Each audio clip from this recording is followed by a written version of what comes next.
करे क्वेश्चंस आप लोगों ने। गुड मॉर्निंग, गुड आफ्टरनून, नमस्कार। नमस्कार, क्या हालचाल? इसके ज्यादा ही बढ़िया है।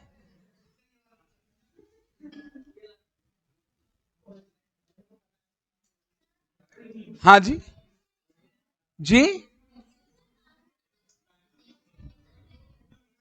कौन से क्वेश्चन की? अभी कौन सा क्वेश्चन था, मुझे नंबर बताओगे? 29।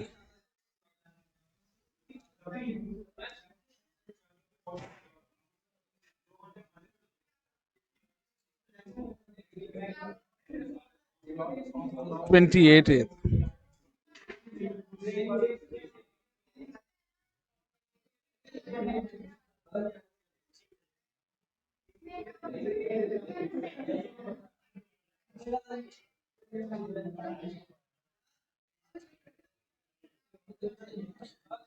हाँ जी, जो मैं पूछूं आंसर दें। मेरे पास डाउट आया है क्वेश्चन नंबर 29 में सेल्स नहीं निकली आपकी, राइट? एक मिनट चेक करिए आप। ऑनलाइन कर लिया 29 तनिषा? यहाँ ऑनलाइन तो सभी ने कर लिया क्वेश्चन। हाँ, करा आपने क्वेश्चन? आपने ट्राई किया उसको? है सामने सॉल्यूशन आपके? नहीं, रफ या जैसे भी आपके सामने है सॉल्यूशन? क्योंकि सेल्स मेरे ख्याल से इस क्वेश्चन में डेटर्स अकाउंट से आ जाएगी, क्योंकि ओपनिंग बैलेंस था, ओपनिंग बैलेंस डेटर्स का था, क्लोजिंग बैलेंस भी सवाल में था डेटर्स का, जहां तक मुझे याद है। और डेटर्स से जो कलेक्शन था वो भी दे रखा है, देखो। कैश रिसीव फ्रॉम डेटर्स भी दे रखा है 50 to 500। और भी है क्या कोई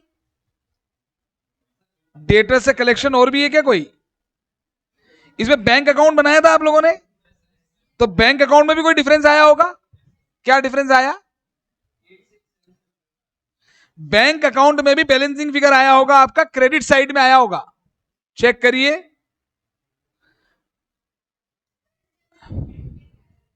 क्या? हाँ,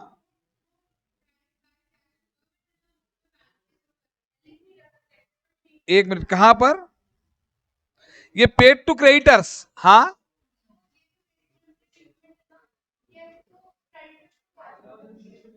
क्रेडिटर्स टू कैश होना चाहिए।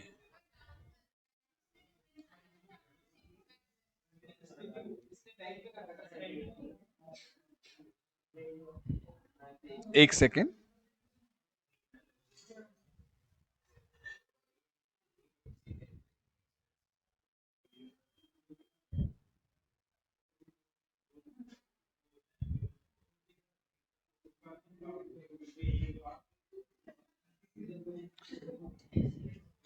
एक्चुअली यहां पे मैं आपको बताना चाहूंगा, ध्यान दें। मैंने वैसे कल ये क्वेश्चन आपको एक्सप्लेन किया था, तो दोनों बातें बोली थी यहां पे, याद है आपको? कल मैंने कहा था ना टू बैंक भी हो सकता है, कल जब मैं समझा रहा था। देखिए, कई बार क्या होता है, नहीं अगर आप कैश में भी पे करेंगे तो भी कोई डिफरेंस आ रहा है आपका? क्रेडिटर्स टू कैश किया आपने, वो अल्टीमेटली सेम आ रहा होगा। मैं वही कहना चाह रहा हूं कि अगर आपने क्रेडिटर्स टू कैश भी किया होगा तो फाइनल आंसर मैच हो जाएगा आपका, ठीक है? एक मिनट, पहली बात तो मैं आपको ये बताऊं कि इस वाले क्वेश्चन में जो सेल्स है, जिन लोगों का एक क्वेश्चन हो गया है वो भी सुन लें एक बार, पर कुछ लोगों ने मुझसे डाउट में पूछा है, तो वो डेटर्स अकाउंट का ओपनिंग बैलेंस भी है, क्लोजिंग बैलेंस भी है, कैश टू डेटर्स भी है, हाँ है ना? अगर आप वो क्रेडिटर्स का पेमेंट, सुने, क्रेडिटर्स टू बैंक करते हैं, क्या करते हैं? तो फिर बैंक, जो आपने बैंक अकाउंट बनाया होगा उसकी क्रेडिट साइड में कोई डिफरेंस आया होगा, चेक करिए। अरे बैंक अकाउंट में या तो मैं इसमें देख के बता देता हूं आपको, इसमें बना होगा, ये बैंक अकाउंट बना हुआ है, ये डेबिट साइड में, नॉट क्रेडिट साइड। ये आया क्या बैलेंस? चेक करिए। ये मैं वापस बोल रहा हूं, एक बात सुन लीजिए, इस क्वेश्चन में जो सेल्स है वो दे नहीं रखी है, तो डेटर्स अकाउंट से सेल्स निकलेगी, तो डेटर्स अकाउंट का ओपनिंग बैलेंस दिया हुआ है, क्लोजिंग बैलेंस दिया हुआ है, कैश टू डेटर्स दिया हुआ है। Is this clear? कोई बेड डेट नहीं है, bad debt to debtor, discount to debtor, ऐसा कुछ है ही नहीं। तो डेटर्स अकाउंट का जो बैलेंसिंग फिगर है वो सेल्स आना चाहिए, क्रेडिट सेल्स, यही आएगा इस क्वेश्चन में। पर इस क्वेश्चन में जब आप बैंक अकाउंट बना रहे हैं तो ये बैंक अकाउंट में यहां पे डिफरेंस आ रहा है, ये डिफरेंस आ रहा है। तो मैंने क्या सिखाया था, कैसे सोचते हैं, क्योंकि देखिए चैप्टर का नाम क्या है, अकाउंटिंग फ्रॉम इनकम्प्लीट रिकॉर्ड। तो हर क्वेश्चन में कुछ नया हो सकता है, इनकम्प्लीट है वो तो हमें सोचना पड़ता है। तो मैं, और सोचने के लिए कोई रटा रटा फॉर्मूला नहीं है। हम मैथमेटिक्स तो पढ़ नहीं रहे भाई, मैथ्स होता तो a प्लस बी का होल स्क्वायर बराबर a square plus b square plus 2ab, बात खत्म, कुछ और हो ही नहीं सकता। सही बात है ना? हम अकाउंट्स पढ़ रहे हैं, वो सिचुएशनल होता है। तो अब सोचना कैसे है कि बैंक अकाउंट के डेबिट में डिफरेंस आ रहा है, तो बैंक अकाउंट के डेबिट में डिफरेंस आ रहा है, तो बैंक बैलेंस असेट है, बढ़ता है तो डेबिट, तो इसका मतलब पैसा आया है, इसका मतलब पैसा। अब पैसा कहां से आया है, तो क्वेश्चन में कैश सेल तो है नहीं, पैसा बिजनेस में कहां से आता है, या तो कैपिटल लाता है, तो कैपिटल लाई हुई दे रखी है क्वेश्चन में, आप देख लो, बैंक टू कैपिटल ये दे रखा था। बैंक में पैसा डिपॉजिट होता है तो बैंक टू कैश वो भी दे रखा था। Is this clear? तो यहां पे अज्यूम किया है कि ये पैसा किससे आया है, डेटर्स से। किससे आया है? पैसा कहीं से तो आया, कैश सेल है नहीं, बैंक में कोई सेल है नहीं, बैंक में कैपिटल हो सकती थी वो दे रखा है, बैंक में डिपॉजिट हो सकता था वो भी दे रखा है, तो और कहां से आया, डेटर्स से कलेक्शन होता है, हाँ है ना? तो जो डेटर्स से कलेक्शन होगा उसकी एंट्री होगी bank account debit to debtors. तो डेटर्स में यहां पे बाय बैंक भी आएगा, आगे इतना बाय बैंक भी आएगा, और डेफिनेटली जब ये ओपनिंग बैलेंस है, क्लोजिंग बैलेंस है, और दोनों कैश और बैंक दोनों से पैसा डेटर्स से आ गया, तो ये सेल्स यहां पे बैलेंसिंग फिगर आ जाएगी। ये एक पॉइंट हो गया, ये एक बात हो गई, है ना? अब इसमें एक डाउट जो आ रहा है इस क्वेश्चन में वो ये आ रहा है कि इसने क्रेडिटर्स टू बैंक किया हुआ है, राइट? जबकि क्वेश्चन में कहीं नहीं लिखा कि ये बैंक से पेमेंट है। चलो, तो हम इसी पे चर्चा करना चाह रहे हैं। मैंने कल दोनों बातें बोली थी क्लास में कि क्रेडिटर्स टू बैंक भी हो सकता था, कैश भी हो सकता है, लेकिन एग्जाम में क्या करना है, सोचना कैसे है, हम उस पर बात कर रहे हैं। भाई एग्जाम में तो देखिए कोई भी किसी भी चीज के अगर दो सॉल्यूशन है, दोनों सही सॉल्यूशन, गलत की बात नहीं कर रहा हूं, किसी भी बात के अगर दो सॉल्यूशन है तो एग्जाम में तो कोई एक ही कर पाओगे ना, एक से ही करोगे, दूसरा तो या तो नहीं करके आओगे, नोट में लिख के आ जाओगे कि ऐसा भी हो सकता था, है ना? तो अब यहां पे देखिए बहुत क्लियर होता है, कैश और बैंक के ट्रांजेक्शन आपको अलग अलग दिए होते हैं। जैसे ये बैंक में जमा हुआ, कोई दिक्कत नहीं, ये बैंक में डिविडेंड जमा किया, बैंक का ट्रांजेक्शन है, ट्यूशन फी चेक से पे की, बैंक का ट्रांजेक्शन है, रेंट चेक से पे किया, बैंक का ट्रांजेक्शन है, ये कैश लिखा है तो ये कैश का ट्रांजेक्शन है, फिर ये कैश में पे किया, ये भी हो गया, ये कैश, देखिए आप, ये सब कैश और कैश और कैश। ये क्लियर हो गई, यहां तक बात हो गया इतना? अब इस बीच में ये पेड टू क्रेडिटर्स है, क्या लिखा है? तो अब ये तो पेड टू क्रेडिटर्स, तो क्रेडिटर्स टू कैश भी हो सकता है और क्रेडिटर्स टू बैंक भी हो सकता है, ये बिल्कुल क्लियर है। अब इस क्वेश्चन में पहले पढ़ना चाहिए हमें, क्या कि क्वेश्चन में ऐसी कोई लाइन लिखी है कि जिससे हमें अंदाजा हो कि ये पैसा चेक से पे किया हो? क्वेश्चन में कोई ऐसी लाइन लिखी है क्या? क्वेश्चन को पढ़ना चाहिए। तो ऐसी कोई डायरेक्ट हिंट है ही नहीं क्वेश्चन में, क्वेश्चन में कोई डायरेक्ट हिंट है ही नहीं। ऊपर लिखा था details of receipt and payment, क्या लिखा था? Details of receipt and payment account. Is this clear? तो इसलिए ऐसी कोई लाइन नहीं है, लेकिन एक छोटा सा हिंट क्वेश्चन में जरूर है कि चेक से पे हुआ होगा, क्योंकि मैक्सिमम ये पैसा अपने some debtor deposit cheque directly in the bank, मतलब डेटर से जो पैसा, इसीलिए तो हमने उसे बैंक बैलेंसिंग फिगर माना है, ठीक है? अगर आप इसे, मेरी बात ध्यान सुनिएगा, अगर सब सुनना ध्यान से, यहां पे अगर अपन यहां पे ये चीज क्रेडिटर्स टू बैंक नहीं करते, ये नहीं करें तो क्या होता वो देख लेते हैं। Is this clear? तो ये एंट्री आप कहां लिखते, फिर कहां पे लिखते हैं? कैश में लिखते ना, कैश में लिखते, कितना लिखते, अमाउंट बोलना कितना था? 40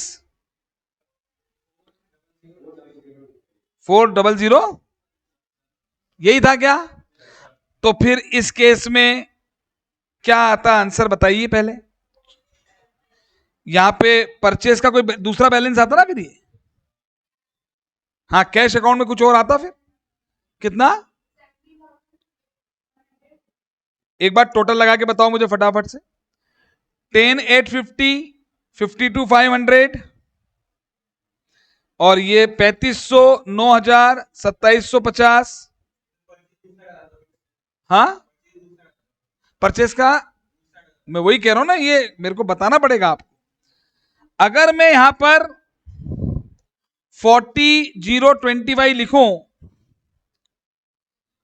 देखो एक बात पहले क्लियर रखो, क्रेडिटर्स का पेमेंट हुआ है, क्वेश्चन में ये लिखा है, तो क्रेडिटर्स टू कैश भी हो सकता है, क्रेडिटर्स टू बैंक भी हो सकता है, दोनों सही हैं, दोनों ही सही है पहली बात। लेकिन क्वेश्चन के हिसाब से कोई एक गलत प्रूव भी हो सकता है, ठीक है। अगर आप यहां क्रेडिटर्स टू कैश करते हो तो इस अकाउंट में डिफरेंस यहां थोड़ी आएगा, फिर इधर आ जाएगा ना, अरे हाँ या ना, तो इधर तो कुछ और है ही नहीं, क्वेश्चन में कैश सेल तो है नहीं, क्वेश्चन में कैश सेल कहां है, ये कैश आया है। अच्छा, क्वेश्चन में कहीं हिंट है क्या कि कैश परचेज थी, वो भी हिंट नहीं है क्वेश्चन में, तो इसका आंसर फाइनल मैच हो जाएगा मेरे हिसाब से। फिर आप कैश परचेज अज्यूम नहीं कर सकते, क्यों नहीं कर सकते बताइए।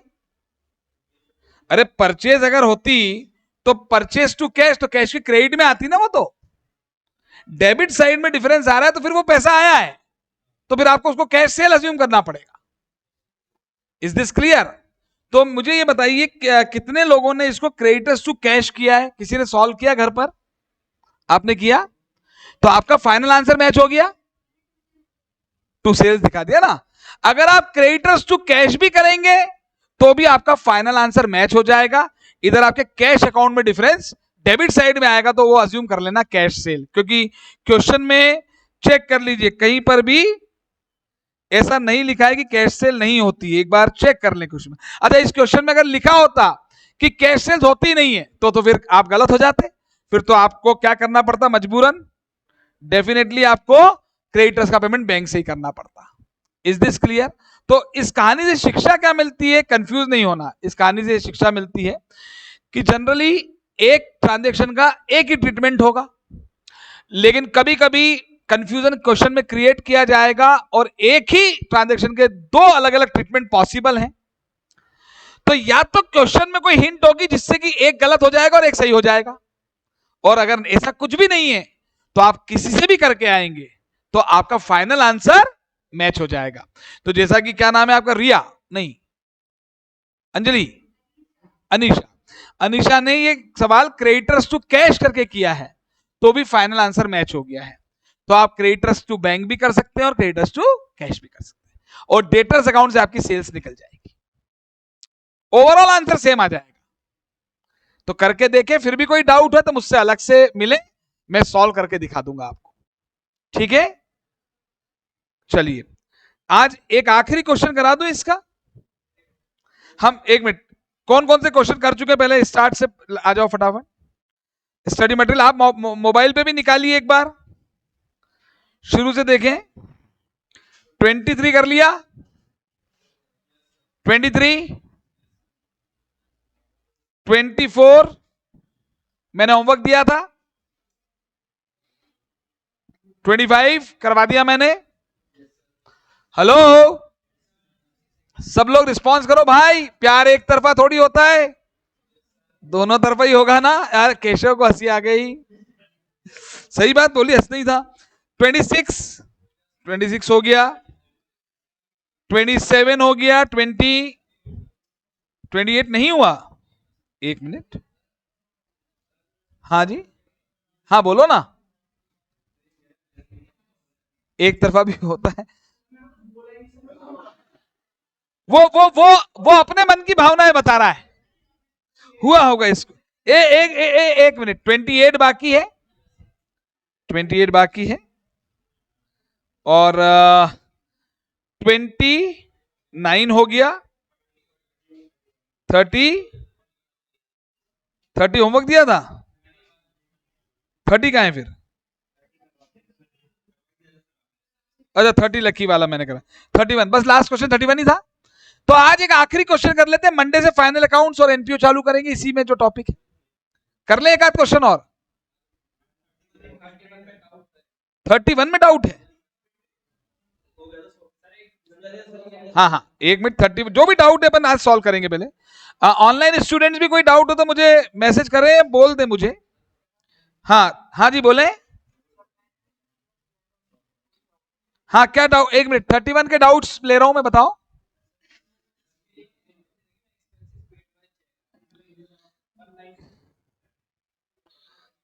वन 91 कहां दे रखे हैं?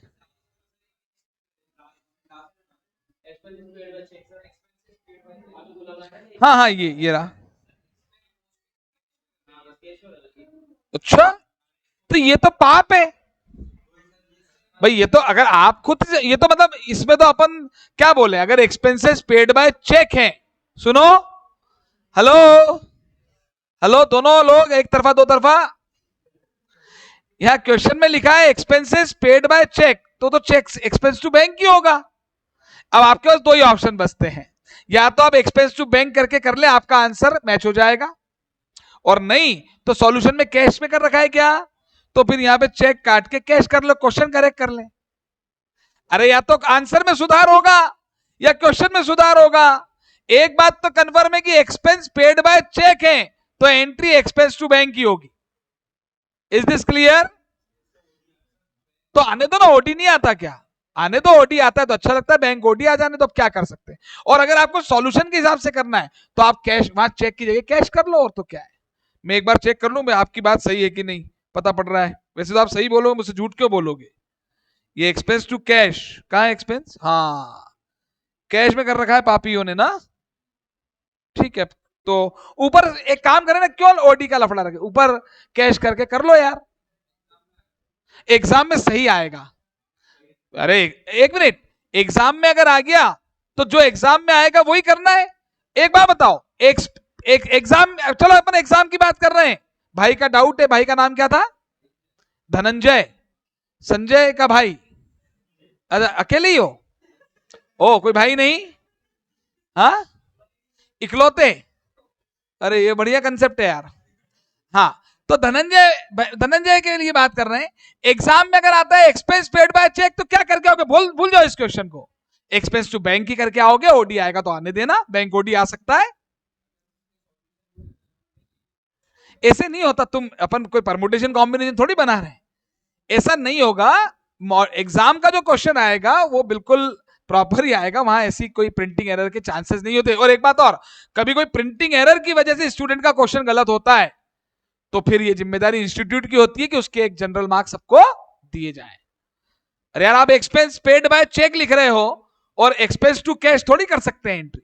हाँ जी, ऑनलाइन भी किसी को 31 में डाउट था? ऑनलाइन स्टूडेंट किसी ने बोला था मुझे, इसी में ही था, बहुत ही शानदार प्रदर्शन माना जाएगा, तो हो गया है तो सॉल्व। हाँ चलो, तो अब मैं आगे बढ़ूं क्या? 28 कराऊं या ये सॉल्व केस कराऊं? मेरी मर्जी। 28 भी इजी है वैसे तो, आप 28 बोलेंगे तो मैं 28 करा दूंगा। नहीं पर 31 मालूम, 31 में आपको मतलब ये जो सॉल्व केस लिखा है ना, यहाँ पे दिख रहा है आपको ये? हाँ इसमें क्या है, हो सकता है आपको इसमें ज्यादा डाउट आए खुद करने से, तो ये करा देता हूं मैं। मुझे 28 तो इजी, 28 भी डिस्कस करा दूंगा ना। अरे 28 भी डिस्कस कर लेंगे भाई, कोई दिक्कत नहीं है। इस चैप्टर में देखो, इस चैप्टर में ज्यादा टाइम लगने के दो कारण है। इस चैप्टर में हमने ज्यादा टाइम दिया, उसके दो कारण है, सुनो साहब। एक कारण तो यह है कि चैप्टर अपने आप में बहुत इंपॉर्टेंट है, इस चैप्टर के थ्रू अपने को अपनी अकाउंट्स इंप्रूव करनी है थोड़ी सी, पहली बात, ठीक है ना। और दूसरी बात यह कि यार आप खुद सोचें, ये मेरे लिए, मेरे और आपके बीच में पहला चैप्टर है, तो हमेशा जब भी क्लास शुरू होती है और पहला चैप्टर है तो उसमें थोड़ा समय ज्यादा लगता ही है। Is this clear? तो इसलिए थोड़ा सा हमने इसमें ज्यादा टाइम दिया, कोई बात नहीं, मैं 28 भी करवा दूंगा। मुझे लगता है ये सॉल्व केस जो है ना, ये मुझे करवाना चाहिए, क्योंकि इस थोड़ा सा डिफरेंट तरह का क्वेश्चन पूछा गया है ना। चलिए आगे बढ़ू मैं। तो हम लोग आज करने जा रहे हैं ये सॉल्व केस जो मॉड्यूल में दिया हुआ है। Mister M Raja is a graduate in sociology. Accounts के छात्र ही नहीं है राजा, ठीक है, ये सोशियोलॉजी में इन्होंने ग्रेजुएशन की है और बेचारे मिडिल क्लास फैमिली से हैं। बेचारा इसलिए नहीं बोला कि वो गरीब होते हैं, हमारे देश में मिडिल क्लास लोगों की हालत खराब है, मिडिल क्लास को बेनिफिट मिलता नहीं है सरकार की तरफ से ज्यादा, इसलिए बेचारा बोला हम सब मिडिल क्लास लोग हैं। और ये रहते हैं मदुरई में। कहां रहते हैं? और मदुरई कहां था? तमिलनाडु। मतलब ये क्वेश्चन बनाने वाला अकाउंट सिखाने की बजाय भारत का भूगोल बता रहा है हमको। मतलब इससे क्या मतलब है कि वो मिडिल क्लास फैमिली से है, वो सोशियोलॉजी में ग्रेजुएट किया। इससे भी कई लोग मालूम क्वेश्चन पढ़ते पढ़ते टेंशन में आते कि इसका क्या ट्रीटमेंट होगा, है ना। आगे बढ़ते हैं। सिंस हिज चाइल्डहुड, अरे उनके बचपन में चले गए। कैसी स्टोरी सुना रहे हैं पीछे, इधर ध्यान दे, मैं हूं, अच्छा हूं ना मैं, हाँ ठीक है। चाइल्डहुड, राजा की इच्छा थी, ए राजा बिजनेसमैन बनना चाहता था राजा। राजा जी क्या चाहते थे? Like mister P Nageshwar, father of his best friend N Premnath. वाह, ये ऐसा लग रहा है किसी पिक्चर की स्क्रिप्ट लिखी है क्वेश्चन के पहले, कि जो इनका मिस्टर एम राजा थे उनका दोस्त थे एन प्रेमनाथ, उसके पिताजी जो थे वो पी नागेश्वर थे, वो बिजनेसमैन थे। तो एम राजा की इच्छा थी कि भले ही मैं सोशियोलॉजी में ग्रेजुएट किया हूं पर बचपन से मैं व्यापारी बनना चाहता था। वाह क्या क्वेश्चन है। और इसीलिए उसने अकेले ने सोल प्रोप्राइटरी बिजनेस चालू कर दिया, तेल बेचने का। कौन क्या बेचने का? नारियल का। किसका? कोकोनट ऑयल का। 2021 में चालू करा भाई, 2021 में।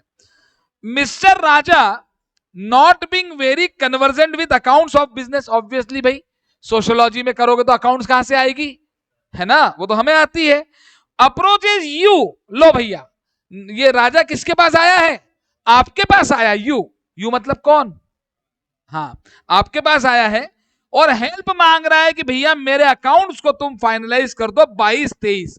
20-21 में तो बिजनेस चालू किया था, उसके बाद एक साल और बीता 21-22, और ये हमारे पास किस साल के लिए आया है? 22-23 के लिए। क्या ये बात समझ में आती है? और इसलिए इसने अब यहां पर हमको क्या दिए देखें। ओ भाई क्या है, एक सेकंड, माहौल बन गया ये। बैंक समरी दिए भाई साहब। क्या दिए? Bank summary. तो ये तो क्लियर हो जाता है यहां पे तो कि बैंक से एंट्रीज हुई है। एक एक करके मेरे साथ क्वेश्चन पढ़ना। क्वेश्चन पढ़ते वक्त हमेशा कुछ कैलकुलेशन नहीं करना है, बिल्कुल। ओपनिंग बैलेंस 11,000 था बैंक में, ऐड ये कुछ डिपॉजिट हुए हैं तो ऑब्वियसली बैंक बैलेंस बढ़ेगा, डिपॉजिट हुए हैं तो। कैश डिपॉजिट हुआ है आउट ऑफ कैश सेल, ये कैश सेल नहीं है, कैश सेल का कुछ पैसा आया होगा, उसको उसमें से कुछ डिपॉजिट किया बैंक में। Collection from debtors, credit customer यानी डेटर्स से पैसा आया, बैंक में जमा हो गया। और कोई पर्सनल इन्वेस्टमेंट की इनकम थी वो भी इसने बैंक में जमा कर दी।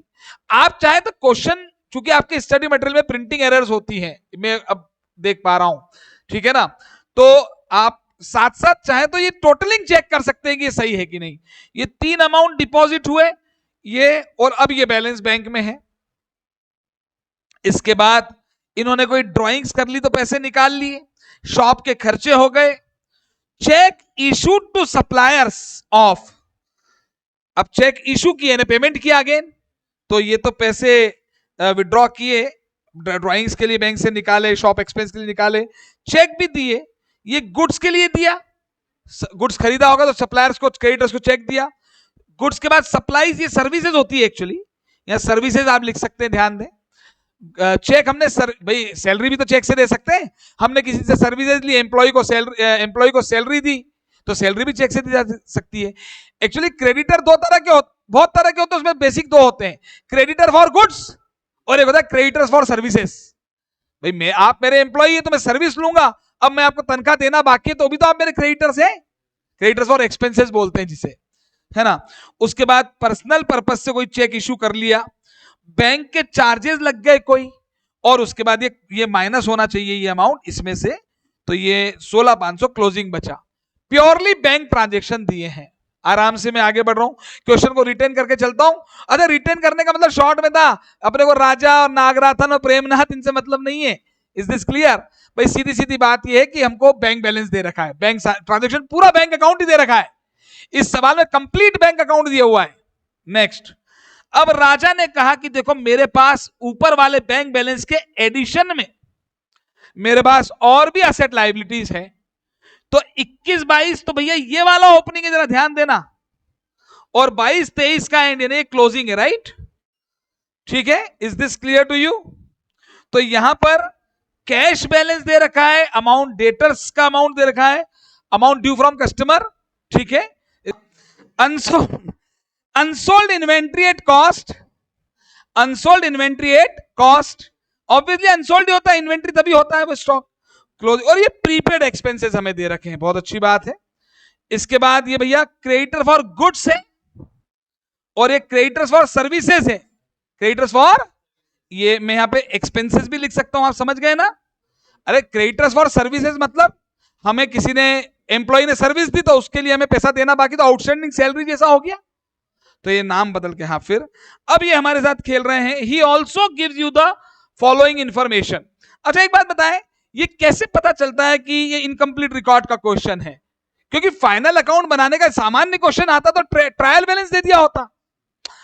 प्रॉपर डबल एंट्री से फाइनल अकाउंट बनाना है तो नॉर्मल क्वेश्चन है।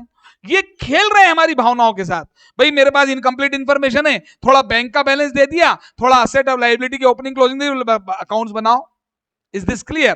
क्वेश्चन देख के क्लियर होता है। अच्छा, क्या ये कैपिटल कंपैरिजन मेथड का क्वेश्चन है?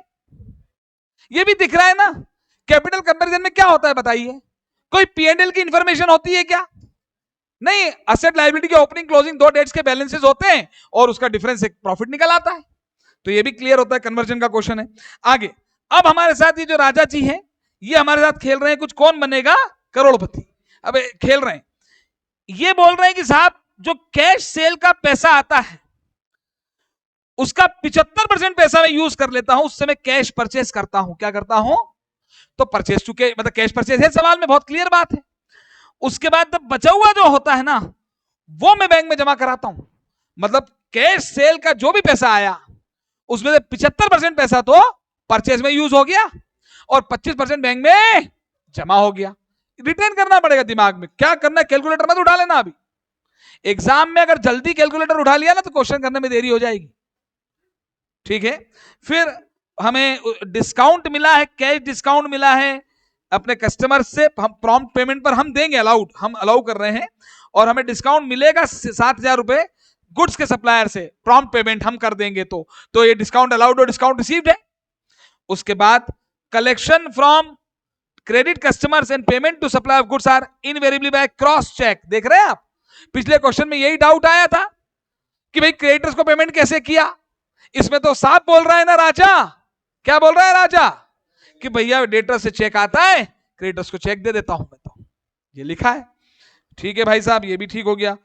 फिर भी हो सकता है कोई मिसिंग फिगर आ जाए, कोई कैश देना लेना पड़े। अब हमसे क्वेश्चन में क्या पूछ रहे हैं, देखिए 4 बातें पूछी जा रही हैं आज एक तो पूछ रहे हैं राजा का कैपिटल अकाउंट बताओ एज ऑन 1 अप्रैल 22, यानी ओपनिंग बैलेंस पूछ रहे हैं सबसे पहले। तो ओपनिंग बैलेंस तो ओपनिंग असेट और लायबिलिटी से आ जाएगा, ठीक है? जो हम वर्किंग नोट में बनाते थे ना ओपनिंग बैलेंस शीट, वो आज सॉल्यूशन में बनेगी। जो पूछा है वो सॉल्यूशन, उसके अलावा सब वर्किंग नोट। तो मुझसे कैपिटल का ओपनिंग बैलेंस पूछ रहा है वो सॉल्यूशन में, तो ओपनिंग बैलेंस शीट मुझे आज सॉल्यूशन में बनानी पड़ेगी। फिर वो बोल रहा है भैया क्रेडिट सेल और क्रेडिट परचेस कितनी हुई 22-23 में, ये 22-23 करंट ईयर ही है, तो वो निकालो। तो क्रेडिट सेल और क्रेडिट परचेस के लिए अगर कोई अकाउंट बने, क्रेडिट सेल डेटर्स को होती है, क्रेडिट परचेस क्रेडिटर्स से होती है, तो एक तो वो अकाउंट और उससे संबंधित अगर कोई कैलकुलेशन होगी तो वो भी सॉल्यूशन में ही पूछा है आज, ठीक है? इसीलिए मैंने क्वेश्चन कराया कि इस क्वेश्चन को प्रेजेंट करने का तरीका थोड़ा सा बदलेगा, कॉन्सेप्ट वही रहेगा। फिर तीसरे नंबर पे बोलता है ट्रेडिंग पीएनएल बनाओ, क्या बनाओ? और फिर बोल रहा है बैलेंस शीट बनाओ, क्या बनाओ? तो अब 4 बातें पूछी हैं, करूं स्टार्ट में यहां पर। अब मैं क्वेश्चन हटा दूं क्या यहां से, तो मेरे को एक जगह मिल जाती है इससे कि रहने दूं, एक सेकंड, ये हो नहीं रहा ना साइड में, एक सेकंड।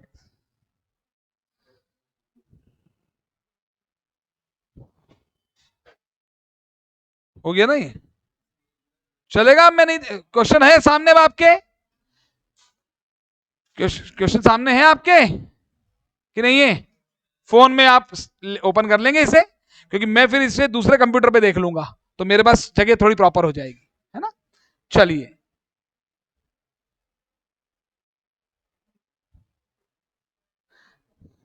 मैं स्टार्ट कर रहा हूं क्वेश्चन।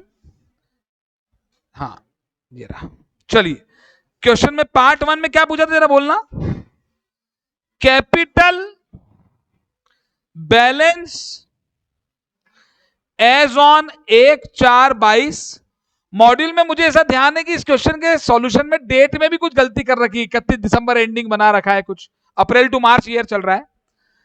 चलिए, स्टेटमेंट ऑफ अफेयर्स मेरे साथ साथ चले, एज ऑन 1 अप्रैल 22 बोल लें या 31 मार्च 22 बोल लें। प्लीज साथ साथ अब लिखना शुरू करें। एक कॉलम लाइबिलिटीज का, एक कॉलम ऐसे अमाउंट का, एक कॉलम एसेट्स का, एक कॉलम अमाउंट का। ये मान के चलें कि ये आखिरी क्वेश्चन है इस टॉपिक का, ये टॉपिक कंप्लीट है। कैपिटल का बैलेंस है 1/4/22 का निकालना है। जो क्वेश्चन, स्टेप 1 क्या है बोलिए, रीड द क्वेश्चन।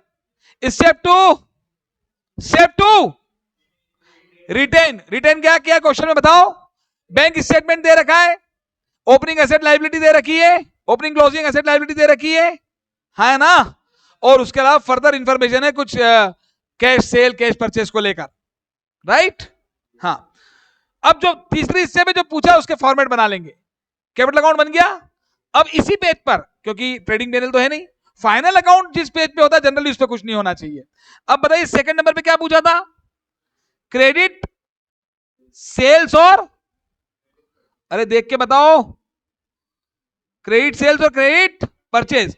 मैं चाहूंगा कि ऑनलाइन भी जो स्टूडेंट्स क्लास में है वो बकायदा, मैं कुछ भी पूछूं आंसर अब बोलिए, मेरे तक आपकी आवाज आती है। सेकंड पॉइंट में क्या पूछा है बताएं? क्रेडिट सेल्स और, तो मुझे ऐसा लगता है कि क्रेडिट सेल्स डेटर्स अकाउंट से आ जाएगी, ऐसा मुझे लगता है, और क्रेडिट परचेज क्रेडिटर्स अकाउंट से आ जाएगी। तो ये मैंने क्रेडिटर्स अकाउंट बनाया, मैं सिर्फ फॉर्मेट बना रहा हूं, मैं अभी क्वेश्चन स्टार्ट किया ही नहीं है मैंने। इसके पश्चात नेक्स्ट क्या पूछा, थर्ड पार्ट में बोलेंगे ट्रेडिंग पीएनएल, तो बिल्कुल ठीक बात है। अब आपको मालूम है, आपने साथ साथ 5-6 लाइन में दोनों अकाउंट बना लिए। अब आपको सेकंड पेज पे आना चाहिए। ट्रेडिंग पीएनएल तो फाइनल अकाउंट है, अलग पेज पे बनेगा। तो आप लोग अगले पेज पर trading and profit and loss account for the year ending on 31 मार्च, क्या था 22-23 क्या है, 23 है ना, 23, और लगभग मोर देन हाफ पेज पर ये ट्रेडिंग पीएनएल का फॉर्मेट बना देंगे। 5 से 6 लाइन हमेशा ट्रेडिंग अकाउंट के लिए रखे कम से कम, और उसके बाद बचा हुआ पीएनएल के लिए बना रहे। करना है क्वेश्चन? हाँ, सब करेंगे क्लास में। ये सेकंड पेज पे फॉर्मेट बन गया, और तीसरे पेज पर आकर फिर क्या करने वाले हैं आप? बैलेंस शीट एज ऑन 31 मार्च 23। मेरा तरीका देखिए वही है, क्वेश्चन में वैसे ही करा रहा हूं। अब क्वेश्चन में कुछ अलग पूछा था तो मुझे पहले वो बनाना पड़ा, और यहां पर ये जो बैलेंस शीट है इसमें तीसरे पेज पर liabilities amount in rupees, assets amount in rupees, ठीक है। जो इसके बाद एक और क्वेश्चन बचता है वो हम डिस्कस करवा दूंगा मैं फटाफट से। ये हो गया भाई साहब। सबसे पहले ओपनिंग बैलेंस की बातें होंगी। 1 अप्रैल 22 के बैलेंस, ओपनिंग बैलेंस, यही मैंने सिखाया। आपको सवाल देखकर बताना होगा। ओपनिंग बैलेंस, हां, देख के बताएंगे मुझे। ओपनिंग बैलेंस सबसे पहले ओपनिंग बैलेंस शीट में। हां जी, नेक्स्ट बोले। कैश कितना, प्लीज। अच्छा, एक बात और बताऊं, जितने भी स्टूडेंट सिर्फ बोर्ड पर देखकर नोट कर रहे हैं, उनको एग्जाम में पास होने में थोड़ी दिक्कत होती है, ये मेरा एक्सपीरियंस है। क्वेश्चन सामने है ना आपके, क्वेश्चन निकाल रखा है आपने, तो क्वेश्चन देखकर चेक करते जाएं। कैश कितना है बोलिए? 4000।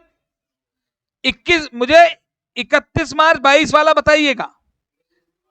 हाँ, 7 नहीं है, 22 23।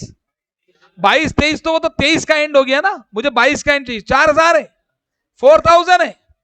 और डेटर्स का बैलेंस बोले, वही due from customer 27500। Online clear है अनीशा एंड, हाँ। नेक्स्ट बोले इन्वेंट्री, ये चूंकि स्टेटमेंट ऑफ अफेयर्स होता है तो मैं इसको कोई फॉर्मेट जरूरी नहीं है, ऊपर नीचे लिख सकते हैं।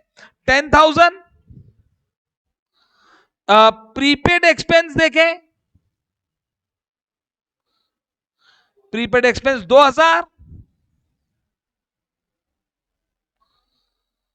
और कोई बैलेंस यहां पर, यस, लाइबिलिटीज में क्रेडिटर्स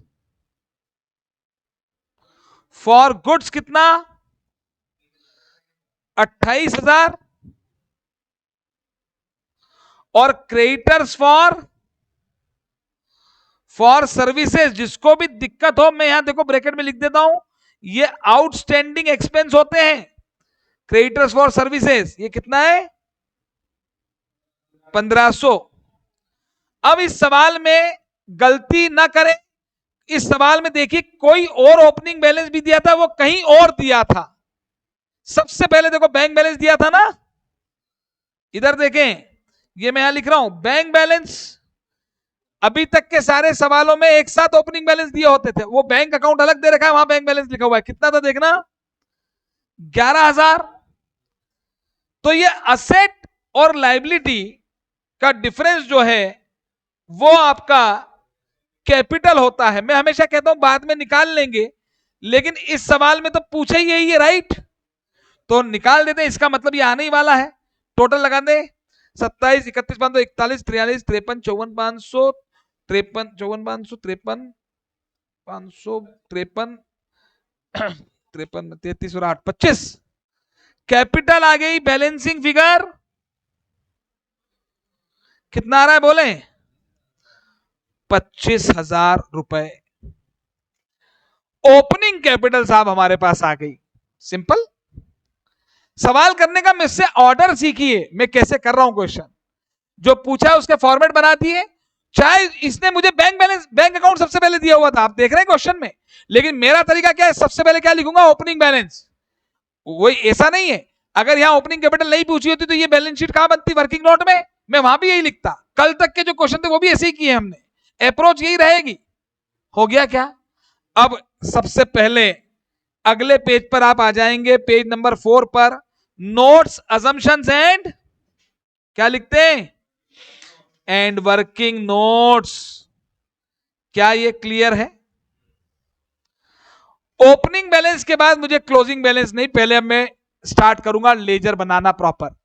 चलिए, सबसे पहले बैलेंस शीट की असेट साइड देखिए, कैश अकाउंट का बैलेंस बताएं। Hello, to balance brought down कितना, 4,000। और मैंने बैंक बैलेंस लास्ट में लिखा है, साथ में बना लूं, अच्छा लगा, कैश बैंक पास में लगते हैं तो। अरे बैलेंस शीट में लास्ट में लिखा, उससे क्या है। तो ये, अच्छा, इनकी लेंथ थोड़ी ज्यादा रखना, कैश और बैंक की। कैश और बैंक के ट्रांजेक्शन बहुत सारे होते हैं कई बार, तो 7-8 लाइन में कैश अकाउंट बनाना, बैंक अकाउंट बनाएंगे, मॉड्यूल में रिसीव पेमेंट अलग बना रखा है, कैश अकाउंट अलग बना रखा है, बहुत ही माहौल बना रखा है इस क्वेश्चन में। चलो टू बैलेंस ब्रॉट डाउन बताना 11,000, थोड़ा मार्जिन रखना, बिल्कुल बोर्ड पर देख लो लेकिन क्वेश्चन सामने रखो आपके सामने। हाँ अभी आपने ओपनिंग बैलेंस शीट बनाई, और बोले क्या है, कैश और बैंक के बाद डेटर्स है क्या, डेटर्स, डेटर्स है तो ये ऊपर ही बना है, वर्किंग नोट थोड़ी बनेगा। टू बैलेंस ब्रॉट डाउन बोलेंगे 27,500 डेटर्स। अगला बोलिए इन्वेंट्री है क्या, चलो आज इन्वेंट्री अकाउंट नहीं बनवा रहा हूं, चलेगा। ओपनिंग स्टॉक का डेबिट बैलेंस है, खत्म करेंगे क्रेडिट, कहा जाएगा ट्रेडिंग में, एंट्री होगी trading account debit to opening stock, हाँ या ना। तो क्यों अकाउंट बनाना, ये ट्रेडिंग अकाउंट में जाके टू स्टॉक अकाउंट मैंने लिख दिया। ओपनिंग बताना पहले अमाउंट कितना था, ओपनिंग स्टॉक 10,000 था ना, ये भी हो गया, स्टॉक हो गया, डेटर्स हो गया, कैश हो गया, बैंक हो गया, और कुछ है क्या, oh very good, prepaid expense, working note number 3। याद है मैंने आपको एक्सपेंस की अकाउंटिंग सिखाई थी चैप्टर की शुरुआत में ही, प्रीपेड एक्सपेंस। आपको लगता है सर हम तो प्लस माइनस से करना चाहते हैं, कर देना, एग्जाम में गलती हो सकती है अगर कोई नया एडजस्टमेंट आ गया तो, मेरे तरीके से गलती नहीं होगी, ये कंफर्म है। चलो टू बैलेंस ब्रॉट डाउन बताओ, प्रीपेड बैलेंस एसेट है तो प्रीपेड 2,000 आ गया। नेक्स्ट बोलेंगे क्रेडिटर साइड में, क्रेडिटर्स ऊपर है भाई साहब, तो बाय बैलेंस ब्रॉट डाउन कितना, असेट के balance to balance brought down, account बहुत सिंपल सब्जेक्ट है भाई साहब, 28,000। और क्रेडिटर्स फॉर एक्सपेंस कितने, तो देखो यहां पे मैं चौथे नंबर पे कौन सा अकाउंट खोल रहा हूं, आउटस्टैंडिंग एक्सपेंस खोल दूं क्या, अरे क्रेडिटर्स फॉर सर्विसेज का क्या मतलब होता है, क्रेडिटर्स फॉर सर्विसेज यानी आपने खर्चा पे करना बाकी है, सर्विसेज ली थी आपने, तो ये लिख दिया हमने साहब बाय बैलेंस ब्रॉट डाउन। इस चैप्टर की शुरुआत में मैंने आपको एक्सपेंस की अकाउंटिंग सिखाई थी, आप प्लस माइनस से करते हुए आए हैं आज तक, उससे भी आंसर तो वही आएगा, लेकिन दोनों से अच्छा देखिए, अब आपको दोनों आता है यदि तो दोनों किसी से भी कर ले एग्जाम में, मुझे कहां दिक्कत आ रही है, पर डबल एंट्री से करने में गलती नहीं होती, वरना नया एडजस्टमेंट आएगा कुछ भी आप गलत कर दोगे, आई गारंटी, और मैं सिद्ध करूंगा इस बात को भी इस क्लास में कि इतना सब कुछ होने के बावजूद भी कहां गलती होती मैं बताऊंगा आपको। चलिए आउटस्टैंडिंग एक्सपेंस हो गया, और पांचवें नंबर पे हम कौन सा अकाउंट खोल लेते हैं, capital account, bye balance brought down बोलेंगे 25,000। तुझे देखे मेरी आंखें, इसमें क्या मेरी खता है, हाल क्या है मेरे दिल का, ये हो गया क्या, तो वही तरीका, ओपनिंग बैलेंस शीट बनाई, कैपिटल निकल गई, सारी एसेट्स को अकाउंट ओपन किए, टू बैलेंस ब्रॉट डाउन, और लायबिलिटी के बाय बैलेंस ब्रॉट डाउन, ठीक है। अब क्या करते हैं जरा, इसके बाद हमारी स्टेप क्या होती है, ड्यूरिंग द ईयर के ट्रांजैक्शंस की एंट्री और पोस्टिंग करेंगे। तो अब जरा जो है मैं देख लेता हूं यहां पर, ये ड्यूरिंग द ईयर के ट्रांजैक्शन, तो सभी लोग सवाल की स्टार्टिंग से मेरे साथ अब आ जाएंगे। चलिए बहुत ही बढ़िया बात, सबसे पहले सवाल में बैंक अकाउंट दिया था, बैंक स्टेटमेंट अकाउंट नहीं था, स्टेटमेंट फॉर्म में दिया था, ओपनिंग बैलेंस हमने लिख दिया था 11,000। अब बताइए कितना कैश जमा हुआ, बैंक में कितना कैश जमा हुआ, गलत बात, अरे कुछ तो भी क्या कर रहे हो, लिखा है क्वेश्चन में 1,25,000, तुम बैंक स्टेटमेंट देखो ना, प्लीज बैंक स्टेटमेंट देखिए, देख रहे, अरे साफ क्वेश्चन में लिखा है एड डिपॉजिट, डिपॉजिट में क्या क्या हुआ बैंक अकाउंट में, देखो कैश, उसमें ब्रैकेट में लिखा आउट ऑफ कैश सेल, तो अभी कैश सेल कितनी वो नहीं मालूम, पर बैंक में कैश कितना जमा हुआ, 1,25,000। बैंक में कैश जमा करने की एंट्री सभी बोलेंगे,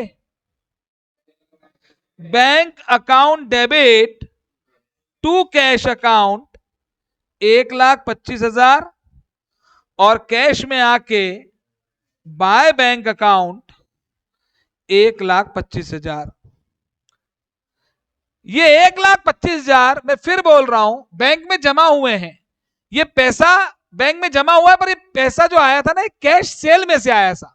पर इसका ये मतलब नहीं कि यही कैश सेल है, कैश सेल में से तो कैश सेल ज्यादा भी हो सकती है, वो निकालेंगे बाद में। जो जितना हो जाए या dot out of cash cell पे डॉट लगा दो, इसे कहते हैं डॉट कंसेप्ट। क्या कहते हैं?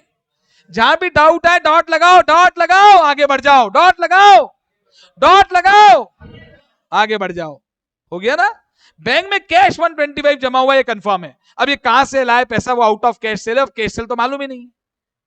कोई बात नहीं, नहीं मालूम है तो एंट्री मालूम है ना, बस एंट्री करेंगे। Next, collection from credit customers, entry बनेगी। बैंक बैलेंस नाम की असेट बढ़ गई डेबिट, और डेटर्स नाम की असेट कम हो गई क्रेडिट। बैंक में आके टू डेटर्स, और डेटर्स में आके बाय बैंक अकाउंट। अमाउंट है 3,50,000 का। बस कुछ और सोचना ही नहीं, एंट्री के अलावा कुछ और सोचोगे वही डाउट है। Income from personal investment 36,000, bank to debtors सभी ने लिख लिया। इनकम फ्रॉम पर्सनल इन्वेस्टमेंट, भैया पर्सनल इन्वेस्टमेंट में कुछ कमाया था तो तुम्हारी पर्सनल इनकम थी, तुम बिजनेस में ले आए तो ये कैपिटल है। क्या है ये? तो बिजनेस में पैसा बैंक में कैपिटल के रूप में आया। बैंक बैलेंस नाम की असेट बढ़ गई डेबिट, कैपिटल नाम की लाइबिलिटी बढ़ गई क्रेडिट। 36,000 बैंक में आके टू कैपिटल, और कैपिटल में आके बाय बैंक अकाउंट 36,000। मेरी इस बात को याद रखें, अकाउंट्स में 4 चीजें होती हैं और 2 ट्रीटमेंट होते हैं, बात खत्म हो जाती है यहां पर। ठीक है? एंट्री नहीं आती तो ही डाउट आते हैं, और समझ गए? और अगर एंट्री पोस्टिंग कर दी तो जो होना होगा अपने आप ही हो जाएगा, आपको कुछ सोचना ही नहीं। Bank to capital. नेक्स्ट आगे बढ़ते हैं। अब यहां पे है हमारे सामने डिडक्शंस है ना, हाँ डिडक्शंस है। Cash withdrawn for personal drawings, तो बैंक से कैश निकालो तो बिजनेस में तो लाए नहीं, घर ले गए, तो एंट्री बनेगी drawings account debit to bank. Drawings to क्या? हाँ जी, देखिए फिर 2 एंट्री करूंगा। पहले एंट्री करूंगा ड्रॉइंग्स अकाउंट, क्या करूंगा entry? Cash account debit to bank. पहले कैश टू बैंक करूंगा और फिर drawings account debit to cash. तो कैश तो आया गया, जीरो हो जाएगा, जीरो इफेक्ट आ जाएगा ना। तो वो भी कर सकते हैं, तो भी इफेक्ट वही आएगा जो भी आ रहा है। अरे कैश विड्रॉन फॉर ड्रॉइंग्स लिख तो दिया, तो कभी भी बैंक विड्रॉन हो सकता है क्या? बैंक से निकलेगा तो कैश ही। अगर लिखा होता है ड्रॉइंग्स बैंक से हुई है तो भी ड्रॉइंग्स टू बैंक ही करते हैं ना। हाँ, तो एंट्री बनेगी drawings account debit to bank. अब देखो, अब तो हम इतने सारे क्वेश्चन कर चुके हैं ना, तो मैं थोड़े अकाउंट इग्नोर कराता हूं। ड्रॉइंग्स, अच्छा मैं अकाउंट इग्नोर जरूर कराऊंगा, लेकिन डबल इफेक्ट दिए बिना आगे नहीं बढ़ूंगा। ड्रॉइंग्स अकाउंट डेबिट हुआ, अगर वो बनाता तो लिखता टू बैंक, और बैंक अकाउंट क्रेडिट हुआ है, उसकी क्रेडिट में मैं लिख देता हूं बाय ड्रॉइंग्स। लेकिन ये तो अभी क्रेडिट इफेक्ट आया। अमाउंट कितना है जरा देखें, 1 सेकंड, हाँ 1 मिनट, हाँ अमाउंट है 20,000, तो ये हो गया। अब ड्रॉइंग्स का डेबिट बैलेंस है ना, ड्रॉइंग से कैपिटल कम होती है कि नहीं? तो एंट्री बोलो, मैं कई बार कराई। ड्रॉइंग्स का डेबिट बैलेंस से खत्म करूंगा credit, capital account debit, capital to drawings. तो अगली एंट्री आ गई कैपिटल में टू ड्रॉइंग्स। देखो हमने ड्रॉइंग्स अकाउंट बनाए बिना भी सवाल कर लिया कि नहीं? तो एंट्री हुई drawings to bank, capital to drawings, drawings account मन में ही बन गया। लेकिन आप देखो, एक बार वो बैंक में क्रेडिट हुआ, एक बार कैपिटल में डेबिट हुआ। डेबिट और क्रेडिट किए बिना आगे नहीं बढ़ना है, बात खत्म। नेक्स्ट है शॉप एक्सपेंस। कौन से एक्सपेंस है भाई साहब? शॉप एक्सपेंस है। अब देखो शॉप एक्सपेंस है तो एंट्री होती है shop expense account debit to bank. अरे हाँ या ना? और कोई एडजस्टमेंट ही नहीं है इस पे, तो P&L टू शॉप एक्सपेंस। अरे यही होगा ना। तो शॉप एक्सपेंस अकाउंट डेबिट हुआ, अगर वो बनाते तो उसकी डेबिट में लिखते टू बैंक, तो बैंक में आके लिख दिया बाय शॉप एक्सपेंस। कितना भैया? 40,000। और अगली एंट्री बोले भाई क्रेडिट हो गया, अब डेबिट इफेक्ट भी तो देना पड़ेगा, P&L टू शॉप एक्सपेंस। तो ये मैं P&L में जाकर ये यहां पर जो है, यहां पर अपना कौन सा अकाउंट बन रहा है ये, हाँ, अमाउंट इज 40,000। कितना अमाउंट है ये, टू शॉप एक्सपेंस 40,000 हो गया। इतना मन में डाउट ये आ सकता है कि सर जो आउटस्टैंडिंग और प्रीपेड एक्सपेंस दे रखे हैं, है ना, वो भी आउटस्टैंडिंग हो सकते हैं, लेकिन वो कोई सर्विसेज के एक्सपेंस है, इसलिए अभी हमने उसको अलग रख लिया। नेक्स्ट आगे बढ़ जाते हैं। नेक्स्ट एक सेकेंड, चलिए, हाँ, मुझे बार बार इस स्क्रीन पे जाना पड़ता है ना, क्या करूं यार। हाँ, cheque issue to suppliers of goods. तो गुड्स के सप्लायर यानी क्रेडिटर, क्रेडिटर्स को पेमेंट किया, यानी एंट्री बनेगी creditors account debit to bank account. Creditors account debit हुआ, उसकी डेबिट में आके टू बैंक अकाउंट कितना, 3,50,000, और बैंक में आके by creditors account 3,50,000। Shop expense मैंने लिख दिए, पीएनएल में लिख दिए, हो गया, तो 3,50,000। आगे बढ़ू मैं, नेक्स्ट फिर क्या लिखा है जरा देखें, चेक इशूड टू, क्या लिखा है, सप्लायर्स ऑफ सप्लाईज, वहां ऑब्लिक करके सर्विसेज लिख लें, गुड्स एंड सर्विसेज ही होता है, मतलब ये आपने जिन्होंने सर्विस दी उनको पैसा दिया, वही एक्सपेंस टू बैंक। अरे सैलरी का पैसा है ना, मान लो, अरे सर्विसेज कोई दे रहा है उसका पैसा है वो, तो एक्सपेंस टू बैंक। एक्सपेंस का नाम नहीं दे रखा है मुझे, हाँ है ना। अगर लिखा होता सैलरी पेड बाय चेक तो क्या बोलते, salary to bank, rent paid by cheque तो रेंट टू बैंक। अब ये कोई चेक तो दिया है, और किसके बदले में दिया, हमने कोई सर्विसेज ली थी, तो कोई खर्चा ही होगा, तो मैं करता हूं एक्सपेंस टू बैंक, क्या कर रहा हूं, और इसीलिए मैं यहां पर एंट्री पास करूंगा।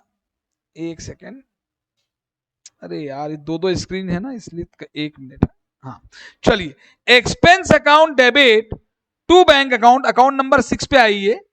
एक्सपेंस अकाउंट अलग बना रहा हूं, सर आपने इसको अकाउंट क्यों बना लिया, सीधे पीएनएल में क्यों नहीं भेजा, कोई बता सकता है मैंने ऐसा क्यों किया। वो नीचे ऊपर एडजस्टमेंट ना, आउटस्टैंडिंग एक्सपेंस प्रीपेड, तो उसका या तो इफेक्ट आएगा।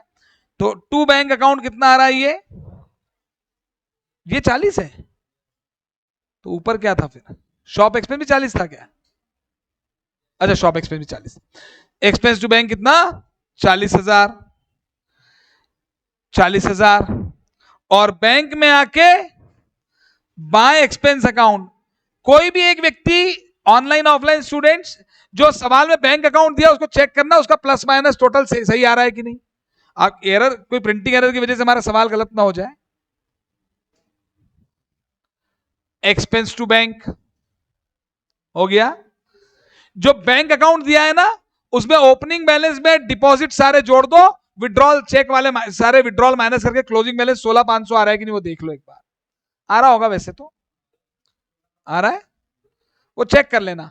चलो फिर क्या हुआ बोलना,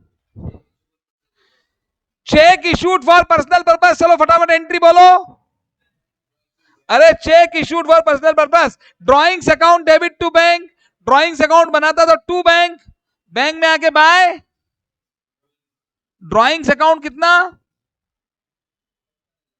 55,000, और ड्रॉइंग्स अकाउंट बनाते तो टू बैंक लिखते, बैंक में ड्रॉइंग हो गया। अगली एंट्री बोलो तो ड्रॉइंग्स की, capital account debit to drawings account 55,000, और ड्रॉइंग्स अकाउंट बंद हो गया। ड्रॉइंग्स अकाउंट के बिना हमने सवाल कर लिया, कैपिटल टू ड्रॉइंग्स। हाँ जी, ऑनलाइन किसी ने कुछ पूछा, ऑनलाइन स्टूडेंट्स, हाँ जी, ओके क्लियर हो रहा है ये, वेरी गुड। नेक्स्ट, अब अगला बोलना क्या लिखा है, बैंक चार्जेस है 500 रुपए के, बैंक चार्जेस खर्चा है, bank charges account debit to bank, bank charges account debit to bank, charges account अगर बनाता तो डेबिट में आके लिखता टू बैंक, लिखता कि नहीं, बैंक में आके क्या लिख दूं, बाय बैंक चार्जेस कितना 500, और बैंक चार्जेस खर्चा है, कहां जाएगा, पीएनएल में। अगली एंट्री क्या होगी, एंट्री बोलो, पीएनएल टू बैंक चार्जेस, तो पीएनएल में आके टू बैंक चार्जेस अकाउंट कितना 500। और अब फाइनली मुझे बैंक अकाउंट का बैलेंस बताइए।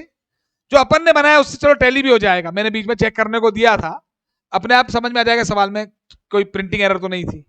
11,000 का ओपनिंग बैलेंस, ये तीनों रिसिप्ट हुई, ये सारे पेमेंट हो गए बैंक से हुए। बाय बैलेंस कैरीड डाउन बता दें कितना बच रहा है।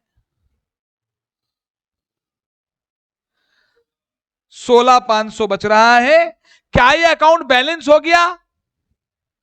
क्या ये अकाउंट टल्ली हो गया? अब ये बंद हुआ कि बैलेंस? तो बैलेंस कहां जाएगा? तो हमने बैलेंस शीट भी बना रखी है, ईयर एंड की बना रखी थी ना, ये जरा थोड़ा ढंग से बनाना। हाँ, बैंक बैलेंस थोड़ा नीचे लिखेंगे, स्टॉक डेटर्स कैश बैंक के बाद 16,500। ये मेरी आदत है, आप चाहो तो बाद में लिखो, पर मेरी आदत है जैसे जैसे बैलेंस लेजर अकाउंट टैली होते हैं मैं इमीडिएटली उसका बैलेंस बैलेंस शीट में डाल देता हूं। ये मेरा काम एक कंप्लीट हो गया यहां पर।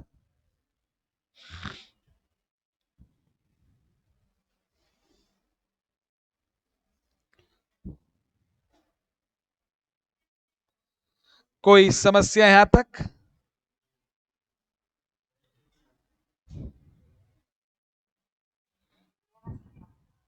चलो नेक्स्ट।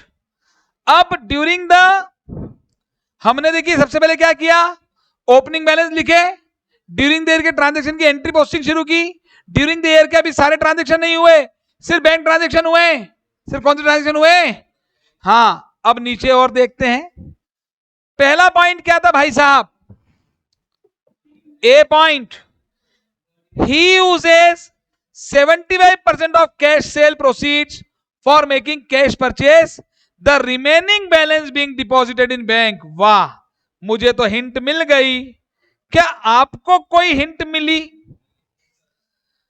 मुझे बताइए, कैश सेल जितनी होती है उसका जो पैसा आता है उसका कितना परसेंट पैसा परचेस करने में यूज हो जाता है? 75%। और बचा हुआ 25% का वो क्या करता है? तो भैया एक बात बताओ, क्या मैं कह दूं कि कैश सेल जो है वो 1,25,000 डिवाइडेड बाय 25% है? याद देखो आप, अब सवाल में पहला बैंक अकाउंट का फिगर देखो, बैंक में जो कैश जमा हुआ था कैश सेल में से वो कितना था? अरे वहां लिखा था ना, सभी लोग सवाल में बैंक अकाउंट देखिए, उसमें लिखा था कि बैंक में हमने 1,25,000 रुपए जमा किए, ये कैश सेल में से है। तो ये कैश सेल में से, और हमें मालूम है कि कैश सेल का 25% होता जमा, है ना? कैश सेल का 25% पैसा बैंक में जमा होता है, कैश सेल का 25% पैसा बैंक में जमा होता है, कैश सेल का 25% पैसा और जमा 1,25,000 हुआ है, तो ये 25% के बराबर है ना? तो इसका फॉर्मूला भी बना सकते हैं कि cash sale into 25% is equal to cash deposited in bank. क्या ये सही है? हेलो, क्या ये फॉर्मूला सही है? कैश सेल का 25% कैश डिपॉजिट है कि नहीं? तो कैश डिपॉजिटेड को जब मैं 25% से डिवाइड करूंगा तो कैश सेल आएगी कि नहीं? तो कितनी आ गई बोले? एंट्री बोल दें, कैश सेल की एंट्री बोल देना भैया। कैश अकाउंट नाम की असेट बढ़ गई डेबिट, और सेल्स नाम का रेवेन्यू बढ़ गया क्रेडिट। मैं सेल अकाउंट खोल देता हूं। सर सेल को सीधे ट्रेडिंग में लिख दें क्या? अब देखो, ट्रेडिंग में तो टोटल सेल जाएगी तो क्रेडिट सेल भी आएगी अभी, या तो क्रेडिट सेल नहीं होती। लिखना चाहो तो लिख भी दो, मुझे उसमें दिक्कत नहीं है। बाय कैश 5 लाख रुपए,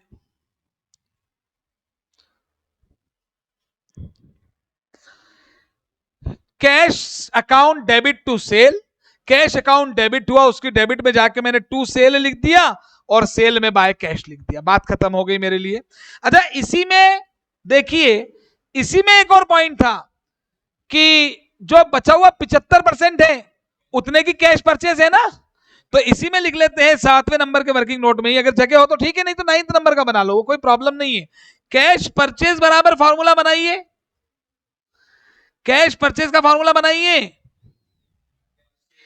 कैश सेल इंटू, तो कैश सेल 5 लाख का 75% बताएंगे भैया 3 लाख।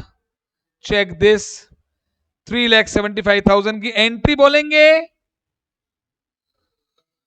परचेज नाम का एक्सपेंस बढ़ गया डेबिट, कैश नाम की असेट कम हो गई क्रेडिट, परचेज अकाउंट डेबिट हुआ, उसकी डेबिट में जाकर मैंने टू कैश लिखा और कैश में जाके बाय परचेज लिख दिया। 3,75,000। आगे बढ़ू, यही सवाल में दिया था। बढ़ू आगे, देखिए आप खुद समझ जाएंगे थोड़े क्वेश्चन करने के बाद कि जो तरीका मैं बता रहा हूं डबल एंट्री सिस्टम से, यही सही तरीका है, वरना आप सिर्फ गलतियां करेंगे। चलिए नेक्स्ट, अब इस क्वेश्चन में आगे बढ़ रहा हूं। बताइए क्या डिस्काउंट हमने कितना अलाउ किया? हाँ जी, अब इसमें आपको पता है कि नहीं मुझे नहीं पता, मैं बता देता हूं। वहां लिखा है कैश डिस्काउंट 5,000। क्या लिखा है? एंट्री बोल के बताइए कैश डिस्काउंट की। एंट्री नहीं होगी तो बोलो ना क्या होगी? डिस्काउंट हमने दिया है तो हमारा खर्चा है, तो एंट्री बोलो ना। Discount account debit to creditors to cash नहीं होगा। सुनो, ये सुनिए इधर, ये बोलते हैं कैश डिस्काउंट, ये कोई कैश थोड़ी देते हैं। कैश डिस्काउंट इसलिए बोलते हैं कि सामने वाला प्रॉम्प्टली कैश पेमेंट करेगा या देगा, हम देंगे तो हमें डिस्काउंट हम देंगे या मिलेगा। डिस्काउंट जैसे मैंने आपको 100 रुपए का गुड्स बेचा, सुनो मैंने आपको 100 रुपए का गुड्स बेचा, अब मैंने कहा भाई टाइमली पैसा दे दोगे ना 10 रुपए डिस्काउंट दूंगा, कैश डिस्काउंट। तो ऐसा थोड़ी कि मैं आप 100 दोगे और मैं 10 वापस करूंगा, नो, अब आप मुझे 90 दोगे, है ना। तो डिस्काउंट की वजह से कोई कैश थोड़ी आता है मेरे पास, मेरे डेटर्स कम होते हैं मेरे। तो कैश डिस्काउंट का मतलब ऐसा नहीं कैश गया है या कैश आया है, नो। Is this clear? तो एंट्री बोलिए आप। तो डिस्काउंट नाम का एक्सपेंस बढ़ गया डेबिट और डेटर्स नाम की असेट कम हो गई क्रेडिट। डिस्काउंट अकाउंट बनाते तो टू डेटर्स, डेटर्स में आके बाय डिस्काउंट अलाउड अकाउंट कितना 5,000। और मैंने डिस्काउंट अकाउंट नहीं ओपन किया ना, मैंने डिस्काउंट अकाउंट इग्नोर कर दिया। करना है एग्जाम में, ये तो शुरू के 1-2 क्वेश्चन में मैंने सारे अकाउंट खुलवाए थे। जहां एडजस्टमेंट नहीं है वहां अकाउंट इग्नोर करो। अब डिस्काउंट, ये क्रेडिट इफेक्ट तो आ गया डेटर्स में, डेबिट कहां जाएगा? पीएनएल में। एंट्री बोलो पीएनएल टू डिस्काउंट, तो पीएनएल में आके टू डिस्काउंट अलाउड अकाउंट कितना 5,000 हो गया। नेक्स्ट आगे बढ़ेंगे, डेबिट और क्रेडिट करना के बाद ही आगे बढ़ना, बस एक ही दिमाग में फिट रखो, हर चैप्टर में यही कराऊंगा। नेक्स्ट, अब हमको डिस्काउंट मिला है भैया, क्रेडिटर्स को हमने प्रॉम्प्ट पेमेंट किया तो 7,000 का, तो डिस्काउंट रिसीव हमारी इनकम है, बढ़ेगी तो क्रेडिट, पर कैश थोड़ी आया है, हमें क्रेडिटर्स को कम देना पड़ेगा, तो लायबिलिटी कम हो गई। एंट्री बोलिए creditors account debit to discount received account 7,000। Creditors नाम की लायबिलिटी कम हो गई डेबिट, हम उसकी डेबिट साइड में आके लिखा to discount receive. Discount receive account अगर बनाते तो लिखते बाय क्रेडिटर्स और वो बंद होकर जाता टू पीएनएल टू। तो पीएनएल की क्रेडिट साइड में जरा थोड़ी ध्यान रखना, जीपीवीपी के लिए जगह छोड़ देना, और बाय डिस्काउंट रिसीव कितना 7,000। आगे बढ़ूं क्या? और सवाल में सी पॉइंट में लिखा है collection from credit customer and payment to supplier are invariably by cross cheque. बताओ डेटर से पैसा चेक से आएगा, एंट्री क्या होगी? अरे डेटर से पैसा चेक से आता है, एंट्री बोलो ना बैंक टू डेटर्स, तो वो तो दे कर चुका हूं मैं, वो तो क्वेश्चन में दिया था बैंक टू डेटर्स तो। और क्रेडिटर्स को पेमेंट करने की एंट्री बोलो, हाँ तो वो तो दे रखा था बैंक अकाउंट में, ठीक है हो गया। अब कोई फर्दर हो तो मुझे नहीं पता, आगे देखना पड़ेगा, चैप्टर का नाम ही क्या है, इनकम्प्लीट रिकॉर्ड। इनकम्प्लीट रिकॉर्ड में मैं आखिरी तक श्योर नहीं हूं कि क्या बैलेंसिंग फिगर आ जाएगा, फिर भी बहुत सारी बातें डबल एंट्री से क्लियर हो जाएंगी। आगे बस खत्म। तो ओपनिंग बैलेंस लिख दिए, ड्यूरिंग द ईयर के ट्रांजेक्शन लिख दिए। अब क्लोजिंग बैलेंस पे आऊंगा मैं, या तो निकालूंगा या दिए होंगे, दिए हैं क्या? ओह बहुत ही बढ़िया। तो सभी लोग मेरे साथ वापस से क्वेश्चन की तरफ बढ़ेंगे और मुझे क्लोजिंग बैलेंस एक एक करके बताएंगे। हाँ जी, कैश लास्ट में आके लिखना bye balance carried down 4000। Opening बताना भाई, क्लोजिंग बताना 22-23 वाला 7000। क्लोजिंग डेटर्स भी दिए हैं क्या? नहीं, क्या नहीं? Amount due from customer bye balance carried down. Account में भले ही जगह हो लेकिन बैलेंस लास्ट में लिखना, टोटल के जस्ट ऊपर 37,000। नेक्स्ट नेक्स्ट है स्टॉक। क्लोजिंग स्टॉक है, अरे क्लोजिंग स्टॉक है तो सभी लोग मुझे एंट्री बोल के बता दें। क्लोजिंग स्टॉक असेट होता है, closing stock account debit to trading. याद आया? क्लोजिंग स्टॉक यानी स्टॉक अकाउंट बनाते तो उसकी डेबिट साइड में लिखते टू ट्रेडिंग, क्या लिखते? और ट्रेडिंग में लिखते बाय स्टॉक। तो हो गया, तो ट्रेडिंग में आके तो लिख देता हूं मैं ये बाय स्टॉक। कितना था बोलना? 13,000। याद आया आपको? कल तक हम स्टॉक अकाउंट बना रहे थे, तो स्टॉक अकाउंट बनाते तो लिखते टू ट्रेडिंग, ट्रेडिंग में बाय स्टॉक आ गया और स्टॉक का बैलेंस बचता है। क्या बचता है? कहां जाएगा? क्या क्या बोलते हैं, मतलब कोई 50 चीजें थोड़ी एक ही जगह। मैंने पूछा कहां जाएगा, बोलो क्या बोलते क्या बोलते क्या क्या क्या, क्या बोलते क्या बोलते। ठीक है, आगे बढ़ते हैं। तो ये स्टॉक आ गया। देखिए मैं डबल इफेक्ट, मैंने अकाउंट इग्नोर कर दिया कि नहीं, लेकिन मैंने क्लोजिंग स्टॉक को एज ए एसेट लिखा और उसे ट्रेडिंग से बाहर भी किया। Is this clear? तो मैं डबल इफेक्ट दे रहा हूं, मैं अकाउंट इग्नोर करूंगा, डबल इफेक्ट दूंगा। नेक्स्ट बोले प्रीपेड एक्सपेंस का क्लोजिंग बैलेंस बता दे बाय बैलेंस कैरीड डाउन। बोले भैया 3,000। 3,000 ओपनिंग बैलेंस असेट का, हमेशा कोई बार बार हर क्वेश्चन में थोड़ी सीखना है। असेट का opening balance to balance brought down, closing balance by balance carried down लिख दो। सुनो एक मिनट, या तो ट्रांजेक्शन देंगे तो एंट्री कर देना तो बैलेंस निकल जाएगा, बैलेंस दिया है तो एंट्री करके अभी टैली कर दूंगा। अकाउंटिंग वैसी ही होती है भाई। नेक्स्ट बोले क्रेडिटर्स, अरे कहां हो गया? क्रेडिटर्स और गुड्स नीचे देखें और आगे, अरे यार हाँ, क्रेडिटर्स बोले टू बैलेंस कैरीड डाउन कितना? 23,000। और कोई क्रेडिटर्स फॉर सर्विसेज भी तो थे भाई। आउटस्टैंडिंग में लाइबिलिटी में टू बैलेंस कैरीड डाउन बताएं 2,500। लाइबिलिटी के ओपनिंग बैलेंस थे बाय बैलेंस ब्रॉट डाउन, तो लाइबिलिटी के क्रेडिट बैलेंस आएंगे टू बैलेंस कैरीड डाउन।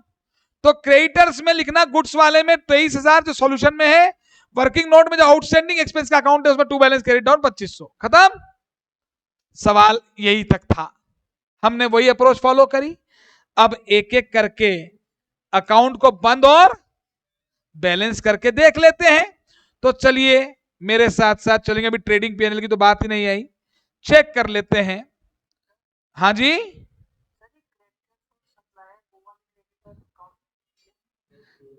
थोड़ा तेज बोलना पड़ेगा, आवाज नहीं आई मुझे।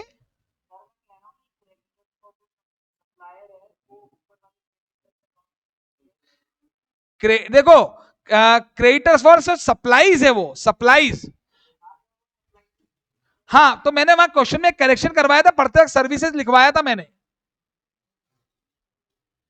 हाँ, क्योंकि मुझे मालूम था कि वो आगे क्रेडिटर फॉर सर्विसेज दे रखे हैं। ठीक है, और जो ऊपर वाला अकाउंट है वो क्रेडिटर फॉर गुड्स का ही अकाउंट है, वो सप्लाई सर्विसेज का अकाउंट नहीं है। Get the point? हाँ, चलिए कहां जा रहा है? नहीं जाओ जाओ, प्राकृतिक है। हाँ आगे चलिए, तो अब मुझे एक एक करके मैं अकाउंट चेक कर रहा हूं भैया। हाँ चेक करिए सभी लोग। पहला अकाउंट सॉल्यूशन में ही दिख रहा है यहां पर आज, डेटर्स। डेटर्स में ओपनिंग बैलेंस भी मेरे पास है, डेटर से चेक से कितना आया वो भी है, डेटर से कैश से कुछ आया नहीं, मुझे दिया नहीं है, क्लोजिंग बैलेंस भी दिया है ना, कोई बेड डेट नहीं है, अब ना कोई सेल रिटर्न है, अरे सेल रिटर्न होता तो भी डेटर्स कम होते ज्यादा होते है ना। तो नेक्स्ट, अब यहां पे डिफरेंस आ रहा होगा, चेक करो, यहां टोटल लगाओ आप और यहां डिफरेंस आ रहा होगा, 364,500 आ रहा है क्या, आ रहा है। अब इसको सोचना पड़ेगा, हालांकि सिंपल है, डेटर्स के डेबिट में आ रहा है, एसेट के डेबिट में आ रहा है, एसेट डेबिट हुई है, एसेट डेबिट होती है जब बढ़ती है, तो डेटर कब बढ़ते हैं, जब सेल होती है, ये क्रेडिट सेल है। एंट्री बोलो, debtors account debit to sales account balancing, ये दिया नहीं था, हमने निकाला है, डेटर में आके टू सेल, तो फिर सेल में आके बाय डेटर्स अकाउंट, कितना अमाउंट था बोलना, 364,500, बस। चलो, क्या डेटर्स अकाउंट टैली हो गया, तो डेटर्स अकाउंट जैसे ही टैली हुआ, इसका बैलेंस से 37,000 था ना, देखो सीधे मैं यहां पर डेटर्स 37,000 आप लिख दे, इस बैंक के बाद लिख दो, कोई दिक्कत नहीं है, लिख दिया। जैसे ही कोई अकाउंट बैलेंस टैली होके बैलेंस हो जाए, उसके बाद इमीडिएट उसका बैलेंस, मेरी आदत है मैं बात का लफड़ा नहीं रखता। नेक्स्ट बोलेंगे, अब नेक्स्ट अकाउंट है भैया क्रेडिटर्स अकाउंट। देखो क्रेडिटर्स में भी बताइए, क्रेडिटर्स अकाउंट बताइए, कोई डिफरेंस आ रहा है क्या, कितना, 352 आ रहा है इधर, तो लॉजिकली सोचे क्रेडिटर लाइबिलिटी, लाइबिलिटी के क्रेडिट में डिफरेंस आ रहा है, लाइबिलिटी बढ़ती है तो क्रेडिट होती है, तो क्रेडिटर कब बढ़ते हैं, जब माल खरीदते हैं। एंट्री बोलो, परचेज नाम का एक्सपेंस बढ़ गया debit to creditor, purchase account हमने बनाया था, उसकी डेबिट में आके टू क्रेडिटर्स अकाउंट, अमाउंट बोलना तो 352, और परचेज में टू क्रेडिटर्स, तो क्रेडिटर्स में आके क्या लिखूंगा, by purchase account balancing, figure ये दिया नहीं था, हमने निकाला है। और अब इसका क्लोजिंग बैलेंस बताइए, बिना किसी का इंतजार किए मैं तो भैया क्रेडिटर्स लिख देता हूं, क्लोजिंग बैलेंस 20, जैसे ही अकाउंट बैलेंस हुआ, टैली हुआ, मैंने बैलेंस शीट में लिख दिया, हो गया। सवाल का पहले और दूसरा पॉइंट हो गया, देखो ओपनिंग कैपिटल निकल गई, डेटर क्रेडिटर के अकाउंट बन गए, सेल परचेज निकल गई, हो गया। हाँ बना हुआ है ना, जब आएगा तो मैं बंद करूंगा उसको, ये मेरा बना हुआ है नीचे, ये इनकम और एक्सपेंस के अकाउंट है, बंद होकर ट्रेडिंग पीएनएल में ही जाएंगे। मैंने कहा ना 4 चीजें होती है, 2 ट्रीटमेंट होते हैं और जगह भी 2 ही होती है, बात खत्म। बहुत सिंपल थ्योरी है, अकाउंट्स की कॉन्सेप्ट है। आगे बढ़ते हैं नेक्स्ट। हाँ अब मैं आ रहा हूं ट्रेडिंग पीएनएल और बैलेंस शीट तो बाद में, एक एक करके भैया देखो, ये बैंक अकाउंट तो टैली है ना, हेलो, बैंक टैली है। मैंने क्या सिखाया था आपको, ये कैश लास्ट में मैंने सिखाया था ना, कैश अकाउंट लास्ट में। वैसे बता ना कैश में क्या डिफरेंस है, चेक तो करें। 4,000 थे, 5 लाख और आए, 5 लाख 4,000, 5 लाख चले गए, 4,000, कोई डिफरेंस आ रहा है, 3,000 का चेक करते हैं इसमें, है ना, छोड़ते हैं अभी, और भी कुछ हो सकता है। चलो बैंक अकाउंट हो गया, बैंक अकाउंट टैली है, चलो हाँ चलिए 1 मिनट, प्रीपेड एक्सपेंस हो गया इतना, चलिए मैं आगे बढ़ रहा हूं। मैंने सिखाई थी आपको एंट्रीज, क्या मैं डायरेक्टली अब एंट्री बोल दूं, ओपनिंग प्रीपेड पे पिछली बार किया था, पिछली बार की असेट थी, इस बार का खर्चा है, इस बार का एंट्री बोलो, या मैं बोल देता हूं एक्सपेंस इस बार का है ना, एक्सपेंस अकाउंट डेबिट, असेट खत्म हो जाएगी, टू प्रीपेड एक्सपेंस, तो मैं कौन गिरा, अच्छा एक्सपेंस अकाउंट बना हुआ है, छठे नंबर पे चेक करो। तो एक्सपेंस अकाउंट डेबिट हुआ, उसकी डेबिट साइड में आके टू प्रीपेड एक्सपेंस 2000 और प्रीपेड एक्सपेंस में बाय एक्सपेंस अकाउंट 2000। मेरा तो यही काम है, make the entry and do the posting, जो होना होगा हो जाएगा। ठीक है, इस तरीके को आप अपना ले, मैं गारंटी के साथ कह सकता हूं अकाउंट्स में बहुत इंप्रूवमेंट आ जाएगा और धीरे धीरे धीरे धीरे आपकी स्पीड भी बढ़ जाएगी। एक हो गया, लेकिन इसके बावजूद भी इस साल के अंत में कितना प्रीपेड है बताएं? तो इस बार जो भी पे किया है वो तो एक्सपेंस टू बैंक उसमें होगा, एक्सपेंस अकाउंट में देखो, एक्सपेंस अकाउंट में टू बैंक टू कैश कुछ लिखा होगा, तो वो पेमेंट इस बार है, खर्चा इस बार का, और इस बार की एसेट है, तो एंट्री बनाओ। और नहीं तो याद कर लो, मैं तो करवा भी दी थी, प्रीपेड एक्सपेंस टू, तो प्रीपेड एक्सपेंस में आके टू एक्सपेंस अकाउंट 3000 और एक्सपेंस में आके बाय प्रीपेड एक्सपेंस, सब एड लेस सब अपने आप ही हो जाएगा 3000। आप देख लो, ये डेबिट में क्रेडिट है तो लेस ही हो रहा है क्लोजिंग प्रीपेड, अपने आप हो गया। अब ऐसा करने से आपका जो है ना ये प्रीपेड एक्सपेंस अकाउंट टैली हो गया है, तो ये बैलेंस कहां जाएगा भैया? बैलेंस शीट में जाएगा। अरे यार, हाँ, बैलेंस कितना है बनना प्रीपेड का? क्लोजिंग वाला बताना। हाँ, क्लोजिंग वाला 3000 रुपए प्रीपेड हो गया। नेक्स्ट बोले कौन सा क्या है? चलो भैया, आउटस्टैंडिंग। सुनना, पिछले साल 1500 रुपए देना, तो वो इस बार दिए होंगे इस बार, लेकिन वो खर्चा इस बार का वो पेमेंट हुआ है। एंट्री बोले क्या हुई? Outstanding expense to expense account 1500 और एक्सपेंस में आके बाय आउटस्टैंडिंग एक्सपेंस। ये एंट्रीज मैंने सिखाई थी, जिनको नहीं आती है तो मैं उनको रटवा देता हूं। क्लोजिंग आउट जो पेमेंट हुआ है 40,000 रुपए का, उसमें क्लोजिंग आउटस्टैंडिंग जोड़ दो, ओपनिंग लेस कर दो, क्लोजिंग प्रीपेड लेस कर दो, ओपनिंग जोड़ दो, ये खत्म। पर मैं ऐसे नहीं पढ़ाता ना, प्रेफर करता हूं, क्योंकि इसके अलावा कुछ आ गया क्वेश्चन में तो गलती हो जाएगी, है ना। तो outstanding expense account debit, liability खत्म हो गई, डेबिट टू एक्सपेंस। वो इस साल पेमेंट तो हुआ, 40,000 में शामिल है पिछली बार का पेमेंट, पर वो इस बार का खर्चा नहीं है, इसलिए खत्म हो गया। हाँ, नेक्स्ट, उसके बावजूद भी 2,500 अभी भी आउटस्टैंडिंग है, तो आउटस्टैंडिंग है तो लाइबिलिटी है, और लाइबिलिटी है तो क्या वो है तो इस साल का, तो एंट्री बोलो expense account debit to outstanding expense. तो एक्सपेंस में आके टू आउटस्टैंडिंग एक्सपेंस कितना? हाँ जी 2500, और एक्सपेंस में आउटस्टैंडिंग एक्सपेंस में आके बाय एक्सपेंस अकाउंट कितना? 2500। ये 2500 से टैली हुआ, जैसे बैलेंस हुआ तो ये आउटस्टैंडिंग एक्सपेंस में यहां पे 2500 लिख देता हूं। ये प्रीपेड भी हो गया, आउटस्टैंडिंग भी हो गया, हो गया इतना। चलो मैं आगे बढ़ रहा हूं। नेक्स्ट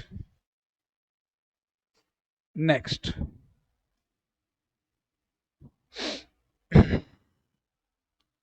चलिए, अब कौन सा अकाउंट है नेक्स्ट बताइए फटाफट से।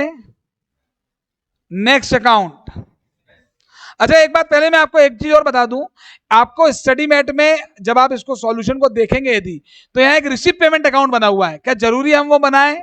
नहीं, अरे रिसीव पेमेंट होता कुछ नहीं है तो कैश ही ना। अरे रिसीव पेमेंट कैश और बैंक का अकाउंट है, आप दोनों को मर्ज करके भी बना दोगे तो भी हो जाएगा वो, उसमें कोई प्रॉब्लम नहीं है। हाँ जी, अब आगे बढ़ जाते हैं, चलिए नेक्स्ट। चलिए, हाँ, एक्सपेंस अकाउंट बना, और नेक्स्ट अकाउंट बताओ। एक्सपेंस छोड़िए, एक मिनट में उसमें कुछ बताना चाह रहा हूं आपको। हाँ जी, एक सेकंड यार। हाँ, सेल, एक सेकंड, सेल और परचेज, ठीक है। हाँ, सेल्स बताएं, एक्सपेंस अकाउंट है, बाकी मेरे को उसमें कुछ आपसे डिस्कशन करना है इसलिए रोका है, ठीक है। हाँ, सेल बताएं 864,500, 864,500। सेल कहां जाएगी? तो सेल में आके टू ट्रेडिंग कितना 864,500 और ट्रेडिंग में आके ये रहा बाय सेल्स अकाउंट 864,500। नेक्स्ट और बोलें, परचेज बोलें, 3 और 3 6, 75 और 52 कितना हो गया 7 लाख। तो ये ट्रेडिंग में टू परचेज, तो परचेज में बाय, परचेज अकाउंट कैसे बंद होगा बाय ट्रेडिंग अकाउंट, और ट्रेडिंग में आके लिख देंगे टू परचेज अकाउंट। चेक करिए क्या ये आ गया, कितना अमाउंट था 7 लाख। चेक कर लेना एक बार, हाँ क्योंकि हाँ। नेक्स्ट हो गया इतना।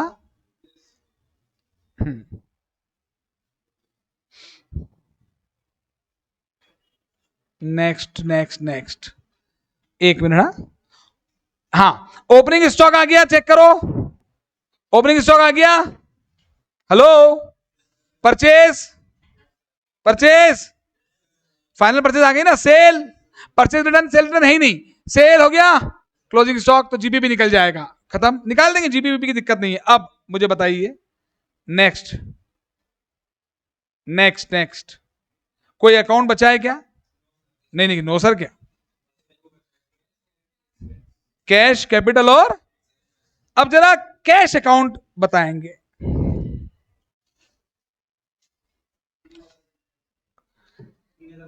इस तरफ आ रहा है क्या? इस तरफ आ रहा है, ठीक है, ठीक, मतलब पैसे कहीं गए हैं, पैसे कहीं, अरे हाँ है ना। क्या क्रेडिटर्स को पेमेंट किया मानू? नहीं, क्योंकि क्रेडिटर्स अकाउंट तो मैं टैली कर चुका हूं। क्या कैश परचेज हुई? नहीं, वो तो पहले लिख दिया। अरे हाँ है ना। क्या बैंक में जमा हुए? वो तो दे रखा है 1.25, यस और नो। तो भैया कहीं और गए हैं। क्या ड्राइंग्स हुई है? नहीं, ड्राइंग्स चेक से हुई थी। अरे हाँ है ना, डिस्काउंट डिस्काउंट सब हो गया। अब यहां पर इस तरह के क्वेश्चन, अच्छा एक बात और, इस क्वेश्चन को मैं भी एक और तरीका बताऊंगा, इसमें इसमें एक पॉइंट और बताऊंगा आपको, अल्टरनेट दोनों हो सकते हैं। हाँ जी, कोई बता सकता है यहां पर मुझे? डेबिट आ रहा है, अच्छा, तो मुझे क्रेडिट किसने बताया ये? फिर तो लफड़ा है। हाँ, डेबिट साइड आ रहा है, चेक करो 5, हाँ इधर डेबिट तो आएगा, हाँ डेबिट तो आएगा भाई, ये 5,07,000 है। हाँ, अब क्या मानू भाई बताएं, मैंने जानबूझ के हाँ टाइम है ना अभी अपने पास, हाँ है 5-7 मिनट, हो जाएगा, हो गया क्वेश्चन, हो ही गया वैसे, कंप्लीट हो गया ना क्वेश्चन तो। हाँ बताइए, क्या कोई बता सकता है मुझे क्या माने? कैश कम नहीं हुआ, कैश तो आया है। एक मिनट, और इधर एक बात और बता दूं, एक और अकाउंट बाकी था हमारा, एक्सपेंस वाला। एक मिनट, एक्सपेंस का अकाउंट भी बताइए कितना है। लिखना मत, टोटल मत लिखना, 40,000 था, उसमें प्लस माइनस करो ना। अच्छा 40 ही आ रहा है क्या? ठीक है, मतलब 40 था, 40 ही हो गया, ठीक बात है। हाँ जी, क्या करें बताएं, कैश कहीं से आया है। हाँ तेज आवाज मुझे आ नहीं रही, बोलो वापस। बिल्कुल, एडिशनल कैपिटल हो सकती है, ठीक है। अब देखिए यहां पर मैं यहां पर एक चीज बता रहा हूं, ध्यान से सुनना सभी लोग। अच्छा मैं कोई अल्टरनेट बताऊंगा तो कंफ्यूज तो नहीं हो गए भाई? अल्टरनेट का मतलब ये नहीं कंफ्यूज हो रहे हैं, है ना। हमारे, हमने जो अभी किया उस हिसाब से हमें क्या असम्पशन लेना पड़ेगा ये बता रहा हूं पहले। ये हमारा एक्सपेंस अकाउंट आ रहा है, इसमें 40,000 आ रहा है, ये 40,000 कहां चला जाएगा? P&L में। गेट द पॉइंट, कोई दिक्कत नहीं है, कहां चला जाएगा? P&L में, है ना। ये 40,000 हमारा पीएनएल में चला जाएगा। उसके बाद ये जो कैश अकाउंट में हमारा 3,000 आ रहा है, हम इसको क्या मान लेंगे? पैसा कहीं से आया। बिजनेस में पैसा कहां कहां से आता है? मेजरली 3। एक, या तो सेल से, तो कैश सेल तो आ चुकी है, हेलो। या तो डेटर से, डेटर अकाउंट पहले टैली हो गया, डेटर से कोई कैश आया ही नहीं है, खत्म। अरे हाँ है ना, पहले टैली नहीं किया होता तो मैं कैश टू डेटर भी मान सकता था। और बिजनेस में ओनर क्या ला सकता है? कैपिटल, तो कैश टू कैपिटल भी हो सकती है, क्लियर। और या फिर कोई और इनकम भी हो सकती है जो मालूम नहीं है, cash to income, income to PNL. Is this clear? मेरे हाथ में है, मैं कुछ भी असम्पशन इसमें से मान सकता हूं। Is this clear to you? Clear हो गया? असम्पशन चेंज होगा तो हो सकता है आंसर चेंज हो भी और ना भी हो, क्लियर। मैं अज्यूम करता हूं, मेरी बात सुनना, बैलेंस लिखिए स्टार बनाकर, balancing figure of cash account. अभी तक जितने भी क्वेश्चंस हुए ना, उसमें मैंने असम्पशन आपके मॉड्यूल के हिसाब से ही लिया। मैं पहली बार मॉड्यूल से थोड़ा सा अलग असम्पशन ले रहा हूं। क्यों ले रहा हूं? एग्जाम के लिए तो मैं वो बता दूंगा आपको, पर मैं आपको ये सिखाना चाह रहा हूं कि भाई अल्टीमेटली आंसर पे इफेक्ट नहीं आता, है ना। Balancing figure of cash account is assumed as other income. क्या आप मेरी इस बात से सहमत हैं क्या? अरे भाई कैपिटल भी ले सकता था ना, मैंने अदर इनकम ले लिया, ठीक है, कोई प्रॉब्लम? तो फिर मुझे एंट्री बोल के बता दें, cash account debit to other income account balancing figure. और अदर इनकम अकाउंट बनाता तो बाय कैश लिखता टू पी&एल, तो ये बाय अदर इनकम, इनकम। क्या ये हो गया क्या? हेलो, मैंने जानबूझकर मॉड्यूल से थोड़ा सा अलग करवाया है, मैं मॉड्यूल भी बताऊंगा क्या है। अच्छा, कैपिटल लेते तो क्या होता बोलो? एडिशनल कैपिटल मानते तो क्या होता? कैश टू कैपिटल, तो फिर वो पीएनएल में आते ही नहीं, फिर वो कैपिटल में चला जाता। अरे एक बात बताओ, पीएनएल में भी आएगा तो अल्टीमेटली तो कैपिटल में इफेक्ट आएगा, टेंशन नहीं है, हो गया। अब एक तो हो गया कैश अकाउंट टैली। जैसे ही कैश अकाउंट टैली हुआ, मुझे कैश का क्लोजिंग बैलेंस बता दो। कैश का क्लोजिंग बैलेंस 7,000 बैलेंस शीट में लिख दो, हो गया। एक्सपेंस कितना था जरा बोलना, ये बाय पीएनएल, पीएनएल में आके एक्सपेंस 40 लिख दो,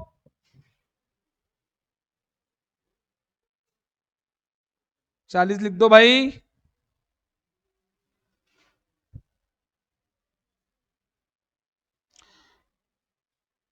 हो गया क्या? इधर आपको डाउट है कोई? मैं फिर बोल रहा हूं, कैश अकाउंट की डेबिट साइड में डिफरेंस आया क्वेश्चन में, मुझे कुछ भी नहीं मालूम कि क्या है ये। सुनो, क्वेश्चन में कुछ भी नहीं मालूम क्या है ये तो डरो मत। जब भी इस चैप्टर में डर लगे तो चैप्टर का नाम लो। चैप्टर का नाम ही क्या है? चैप्टर का नाम ही क्या है? हाँ, तो इनकम्प्लीट रिकॉर्ड एजम्पशन लो। या तो कैपिटल आई है या अदर इनकम हुई है, कैश सेल दे रखी थी, हाँ है ना। डेटर अकाउंट बैलेंस नहीं करता तो कैश टू डेटर भी मान सकता था, खत्म। कॉन्फिडेंस रखो अपने आप पे। चलो ये हो गया। अब तो शायद सारे अकाउंट बंद हो गए, बैलेंस हो गए, सिर्फ कौन सा रह गया? कैपिटल तो रहता ही है। हाँ, अब जीपी निकालो भैया।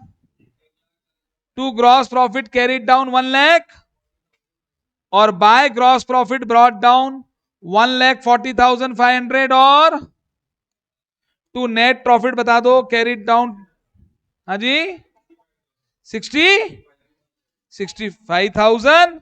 और कैपिटल में मैंने नेट प्रॉफिट लिख दिया, बाय पीएनएल भी लिख सकते हो आप 65,000। Opening capital plus capital introduced, समझ रहे हैं? मैंने कैपिटल इंट्रोड्यूस क्यों नहीं माना, मैंने अदर इनकम क्यों माना, समझ गए? क्योंकि कैपिटल इंट्रोड्यूस तो दे रखी थी एडिशनल। हाँ, और एडिशनल भी हो सकती, मान सकते थे, उसमें प्रॉब्लम नहीं है मुझे। और net profit add profit less drawings is equal to closing capital. Answer दो। 65, 85, 90, 126, 16, 11, कितना आ रहा है ये? 1 ओनली 50, 51 आ रहा है। और ये 51 कहां जाएगा भैया? 51,000 की कैपिटल बैलेंस शीट में चली जाएगी और ये बैलेंस शीट मैच हो जाएगी। चेक कर लो हो गई क्या? बिल्कुल मैच हो जाएगी, मैं तो टोटल लगाऊंगा ही नहीं।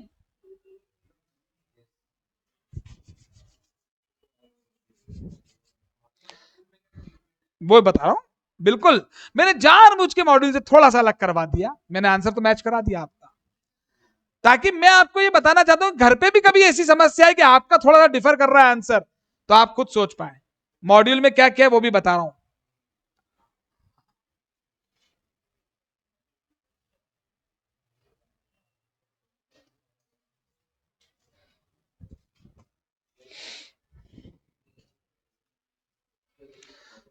मैं मॉड्यूल के लिए मुझे यहां पे क्वेश्चन दिखाना पड़ेगा एक बार। हाँ, आ जाऊं मैं यहां पे मॉड्यूल में। हेलो, अब करें कोई डाउट इस क्वेश्चन में? अब मॉड्यूल में देखिए क्या क्या सुनना ध्यान से, और मैं चाहूंगा कि जब आप इस क्वेश्चन को घर पे अगर वापस प्रैक्टिस करें तो एक बार मॉड्यूल के हिसाब से भी ट्राई कर लें। हाँ, देखिए इधर मॉड्यूल में थोड़ा सा क्या है, इस क्वेश्चन में प्रिंटिंग एरर थी, अमाउंट की नहीं लिखने, लेस जो बैंक अकाउंट दिया था वो देखिए, less deductions, less cash withdrawn for, cash withdrawn यहां पे ऐसा लिखा होना चाहिए था, सुनिए ध्यान से, यहां पे ऐसा लिखा होना चाहिए था कैश विड्रॉन, ठीक है। और इसमें पहला पॉइंट जैसे ऊपर था, देखिए आप ऐड क्या किया था बताओ, ऐड क्या किया था? डिपॉजिट। अब डिपॉजिट तीन तरीके से हुए, कैसे? एक तो कैश सेल में से, एक डेटर से, एक पर्सनल कैपिटल, हाँ है ना? तो वैसे ही विड्रॉ भी तीन तरीके से हुए, दो तरीके से हुए, एक ड्रॉइंग्स और सेकेंड फॉर क्या? Shop expense.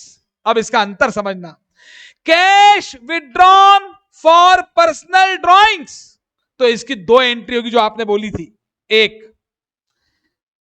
Drawings account debit to cash to,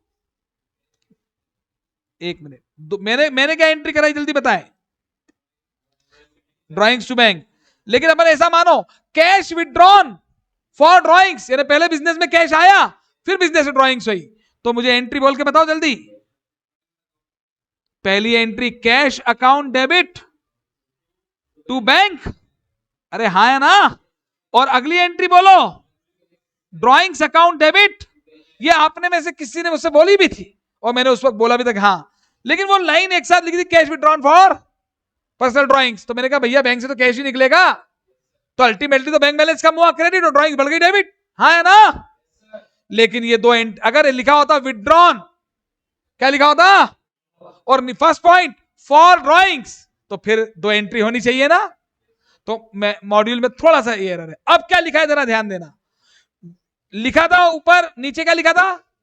यहां देखिए, यहां लिखा है शॉप एक्सपेंस, क्या लिखा है? तो मैंने एंट्री सही करी, shop expense to bank, PNL to shop expense, हाँ है ना? लेकिन मॉड्यूल में जो प्रिंटिंग का थोड़ा ऊपर नीचे लाइन हुई है, यहां लिखा होना था कैश विड्रॉन, हाँ है ना? फॉर, पहला पॉइंट क्या था और दूसरा पॉइंट क्या है? फॉर शॉप एक्सपेंस, फॉर, हाँ, तो क्या जरूरी है शॉप एक्सपेंस 40,000 के ही हुए हो? दो बातें समझना, शॉप एक्सपेंस 40,000 के हुए, शॉप एक्सपेंस टू बैंक, लेकिन बिजनेस में शॉप एक्सपेंस के लिए 40,000 निकाला, तो एक्सपेंस 40 के हुए जरूरी? तो मॉड्यूल में क्या किया वो बता देता हूं। मॉड्यूल में किया है cash account debit to bank 40,000 रुपए, शॉप एक्सपेंस हुए नहीं है, शॉप एक्सपेंस के लिए 40,000 निकाले। Is this clear? Cash withdrawn, पहला point for, cash withdrawn for, चलो पूरा ले लो, कैश विड्रॉन फॉर, ये लाइन है, पहला ड्रॉइंग्स, दूसरा शॉप एक्सपेंस, तो ड्रॉइंग्स तो उसने कर ली। मॉड्यूल में माना कि शॉप एक्सपेंस के लिए भी कैश निकाला, खर्चे कितने हुए क्या मालूम? जरूरी थोड़ी 40 ही हो। तो मॉड्यूल ने एंट्री करी कैश टू बैंक। अगर सुनो हम ऐसा करते, कैसा करते, ऐसा, कैसा, कैसा करते, अरे बोलो ना, ऐसा करते। देखो इधर ध्यान से, है ना। अगर हम ऐसा करते तो हमारा जो ये जो एक्सपेंस अकाउंट डेबिट हुआ है ना, ये जो एक्सपेंस टू बैंक हुआ था ना, ये तो अलग है। मैंने शॉप एक्सपेंस का तो अकाउंट ही नहीं खोला था, शॉप एक्सपेंस पीएनएल में भेजा था, ध्यान दें, मैंने शॉप एक्सपेंस का अकाउंट नहीं खोला था, तो ये शॉप एक्सपेंस में यहां नहीं लिखता। फिर अगर हम ऐसा करते तो मैं शॉप एक्सपेंस यहां, अब बोलो 40,000 रुपए कैश निकालने की एंट्री बोलो, कैश टू बैंक, तो फिर मैं इधर देखें, ये बैंक में तो क्रेडिट हुआ है, ये हुआ है ना क्रेडिट, पर यहां शॉप एक्सपेंस क्या आता, बाय कैश, क्या आता बाय, और कैश अकाउंट में यहां 40,000 आ जाता कि नहीं, आ जाता कि नहीं, कैश अकाउंट में यहां 40 आता तो फिर ये 3 नहीं आता, ये जो आखिरी में 3 आया ना, फिर यहां 37 आता, कितना आता, अरे आता कि नहीं, चेक इधर देखिए साहब, मैं वापस बोल रहा हूं, बहुत सिंपल है, बहुत सिंपल, अकाउंट्स के हिसाब से सोचो। मैंने एंट्री क्या की, 40,000 की, cash account debit to bank, cash account की डेबिट में टू बैंक लिख देना, बैंक में बाय कैश लिख देना, शॉप एक्सपेंस आया ही नहीं, पीएनएल में गया ही नहीं, हाँ है ना। अब जब यहां 40 डेबिट होएगा ना, तो यहां 3 नहीं आता आपका, यहां 37 आता, तो आप कैसे सोचते, आप सोचते कि 37,000 कैश में क्रेडिट में आ रहा है, असेट के क्रेडिट में आ रहा है, असेट क्रेडिट कब होती है, जब कम होती है, मतलब कैश कम हुआ है, मतलब खर्चा हुआ है, क्या हुआ है, ये शॉप एक्सपेंस 37 है, ये शॉप एक्सपेंस, क्वेश्चन में ये बोला गया कि शॉप एक्सपेंस के लिए निकाले, शॉप एक्सपेंस हुए कितने नहीं मालूम, तो 37 है, तो पीएनएल में कितना जाता बताओ शॉप एक्सपेंस, मॉड्यूल में कितना गया है, देखो मॉड्यूल में मालूम 77,000 आ रहा है, 40 तो हमारा भी अलग से आया एक्सपेंस, हमारा एक एक्सपेंस तो 40 का अलग है ही, अरे ये 40,000 का एक्सपेंस अलग है ही ना एक, तो आप अपने पीएनएल में देखिए 2 बार 40,000 है, आप अपने पीएनएल के डेबिट में देखिए एक बार 40,000 एक्सपेंस है, एक शॉप एक्सपेंस है कि नहीं, तो वो 40 तो है ही, उसके अलावा अब शॉप एक्सपेंस कितना आया, 37, बोलो कितना आया, और हमने क्या किया, हमने 40 तो एक्सपेंस दिखाया, 3 की इनकम दिखा दी, नेट तो वही हो गया ना, देखो ना आप, इज दिस क्लियर, हमने क्या माना और मॉड्यूल में क्या माना, उसका अंतर आखिरी बार बोल रहा हूं, सुन लेना, हमने बोला शॉप एक्सपेंस 40 के ही है, बात खत्म, फिर हमारा कैश अकाउंट में 3,000 का एडिशनल अमाउंट आ गया, हमने बोला इनकम है, तो हमारी 3 की इनकम आ गई, गेट इट, मॉड्यूल में बोला नहीं 40 हमने निकाले, तो कैश बढ़ा दिया उन्होंने, तो उनका कैश अकाउंट में क्रेडिट साइड में 37 आ गया, तो उन्होंने सीधे एक्सपेंस ही 37 दिखा दिए, इफेक्ट क्लियर, क्लियर, एग्जाम में वैसे कुछ भी करेंगे मैच हो जाएगा, क्लियर है, और कैपिटल मानते तो फिर तो चेंज ही हो जाता, अरे कैश टू कैपिटल मानता तो पीएनएल में इफेक्ट ही नहीं आता, तो प्रॉफिट चेंज हो जाता आपका, तो अगर ऐसा कोई केस आता है तो अजम्पशन आप ले सकते हैं अपना,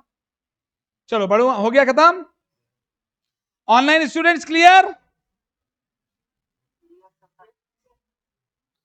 चलिए, तो ये कंप्लीट है क्वेश्चन मेरी तरफ से,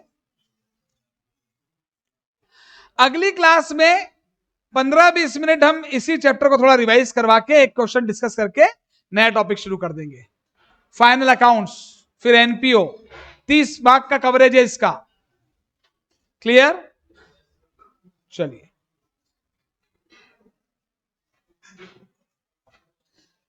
आप एडिशनल क्वेश्चन की प्रैक्टिस कर सकते हैं, आप वो जो मैंने कौन सी बुक है आपकी, वो बूस्टर बुक, उसको ट्राई करें, उसके कोई भी क्वेश्चंस हो तो मुझसे डाउट्स पूछ सकते हैं आप, क्लियर, वहां पे सॉल्यूशन में प्लस माइनस किया हो ना, आप एंट्री बोलो, एक बात बताओ मुझे वापस से, एक बात बताएं, प्लस माइनस याद करने की जरूरत है क्या, डेबिट में कोई चीज डेबिट होगी तो वो प्लस ही है, डेबिट में क्रेडिट है तो, क्रेडिट में डेबिट है तो, क्रेडिट में क्रेडिट है तो, आप तो एंट्री बोल के डेबिट क्रेडिट कर दिया करो, प्लस माइनस हो जाएगा, ठीक है, टाटा कर ले, चलो।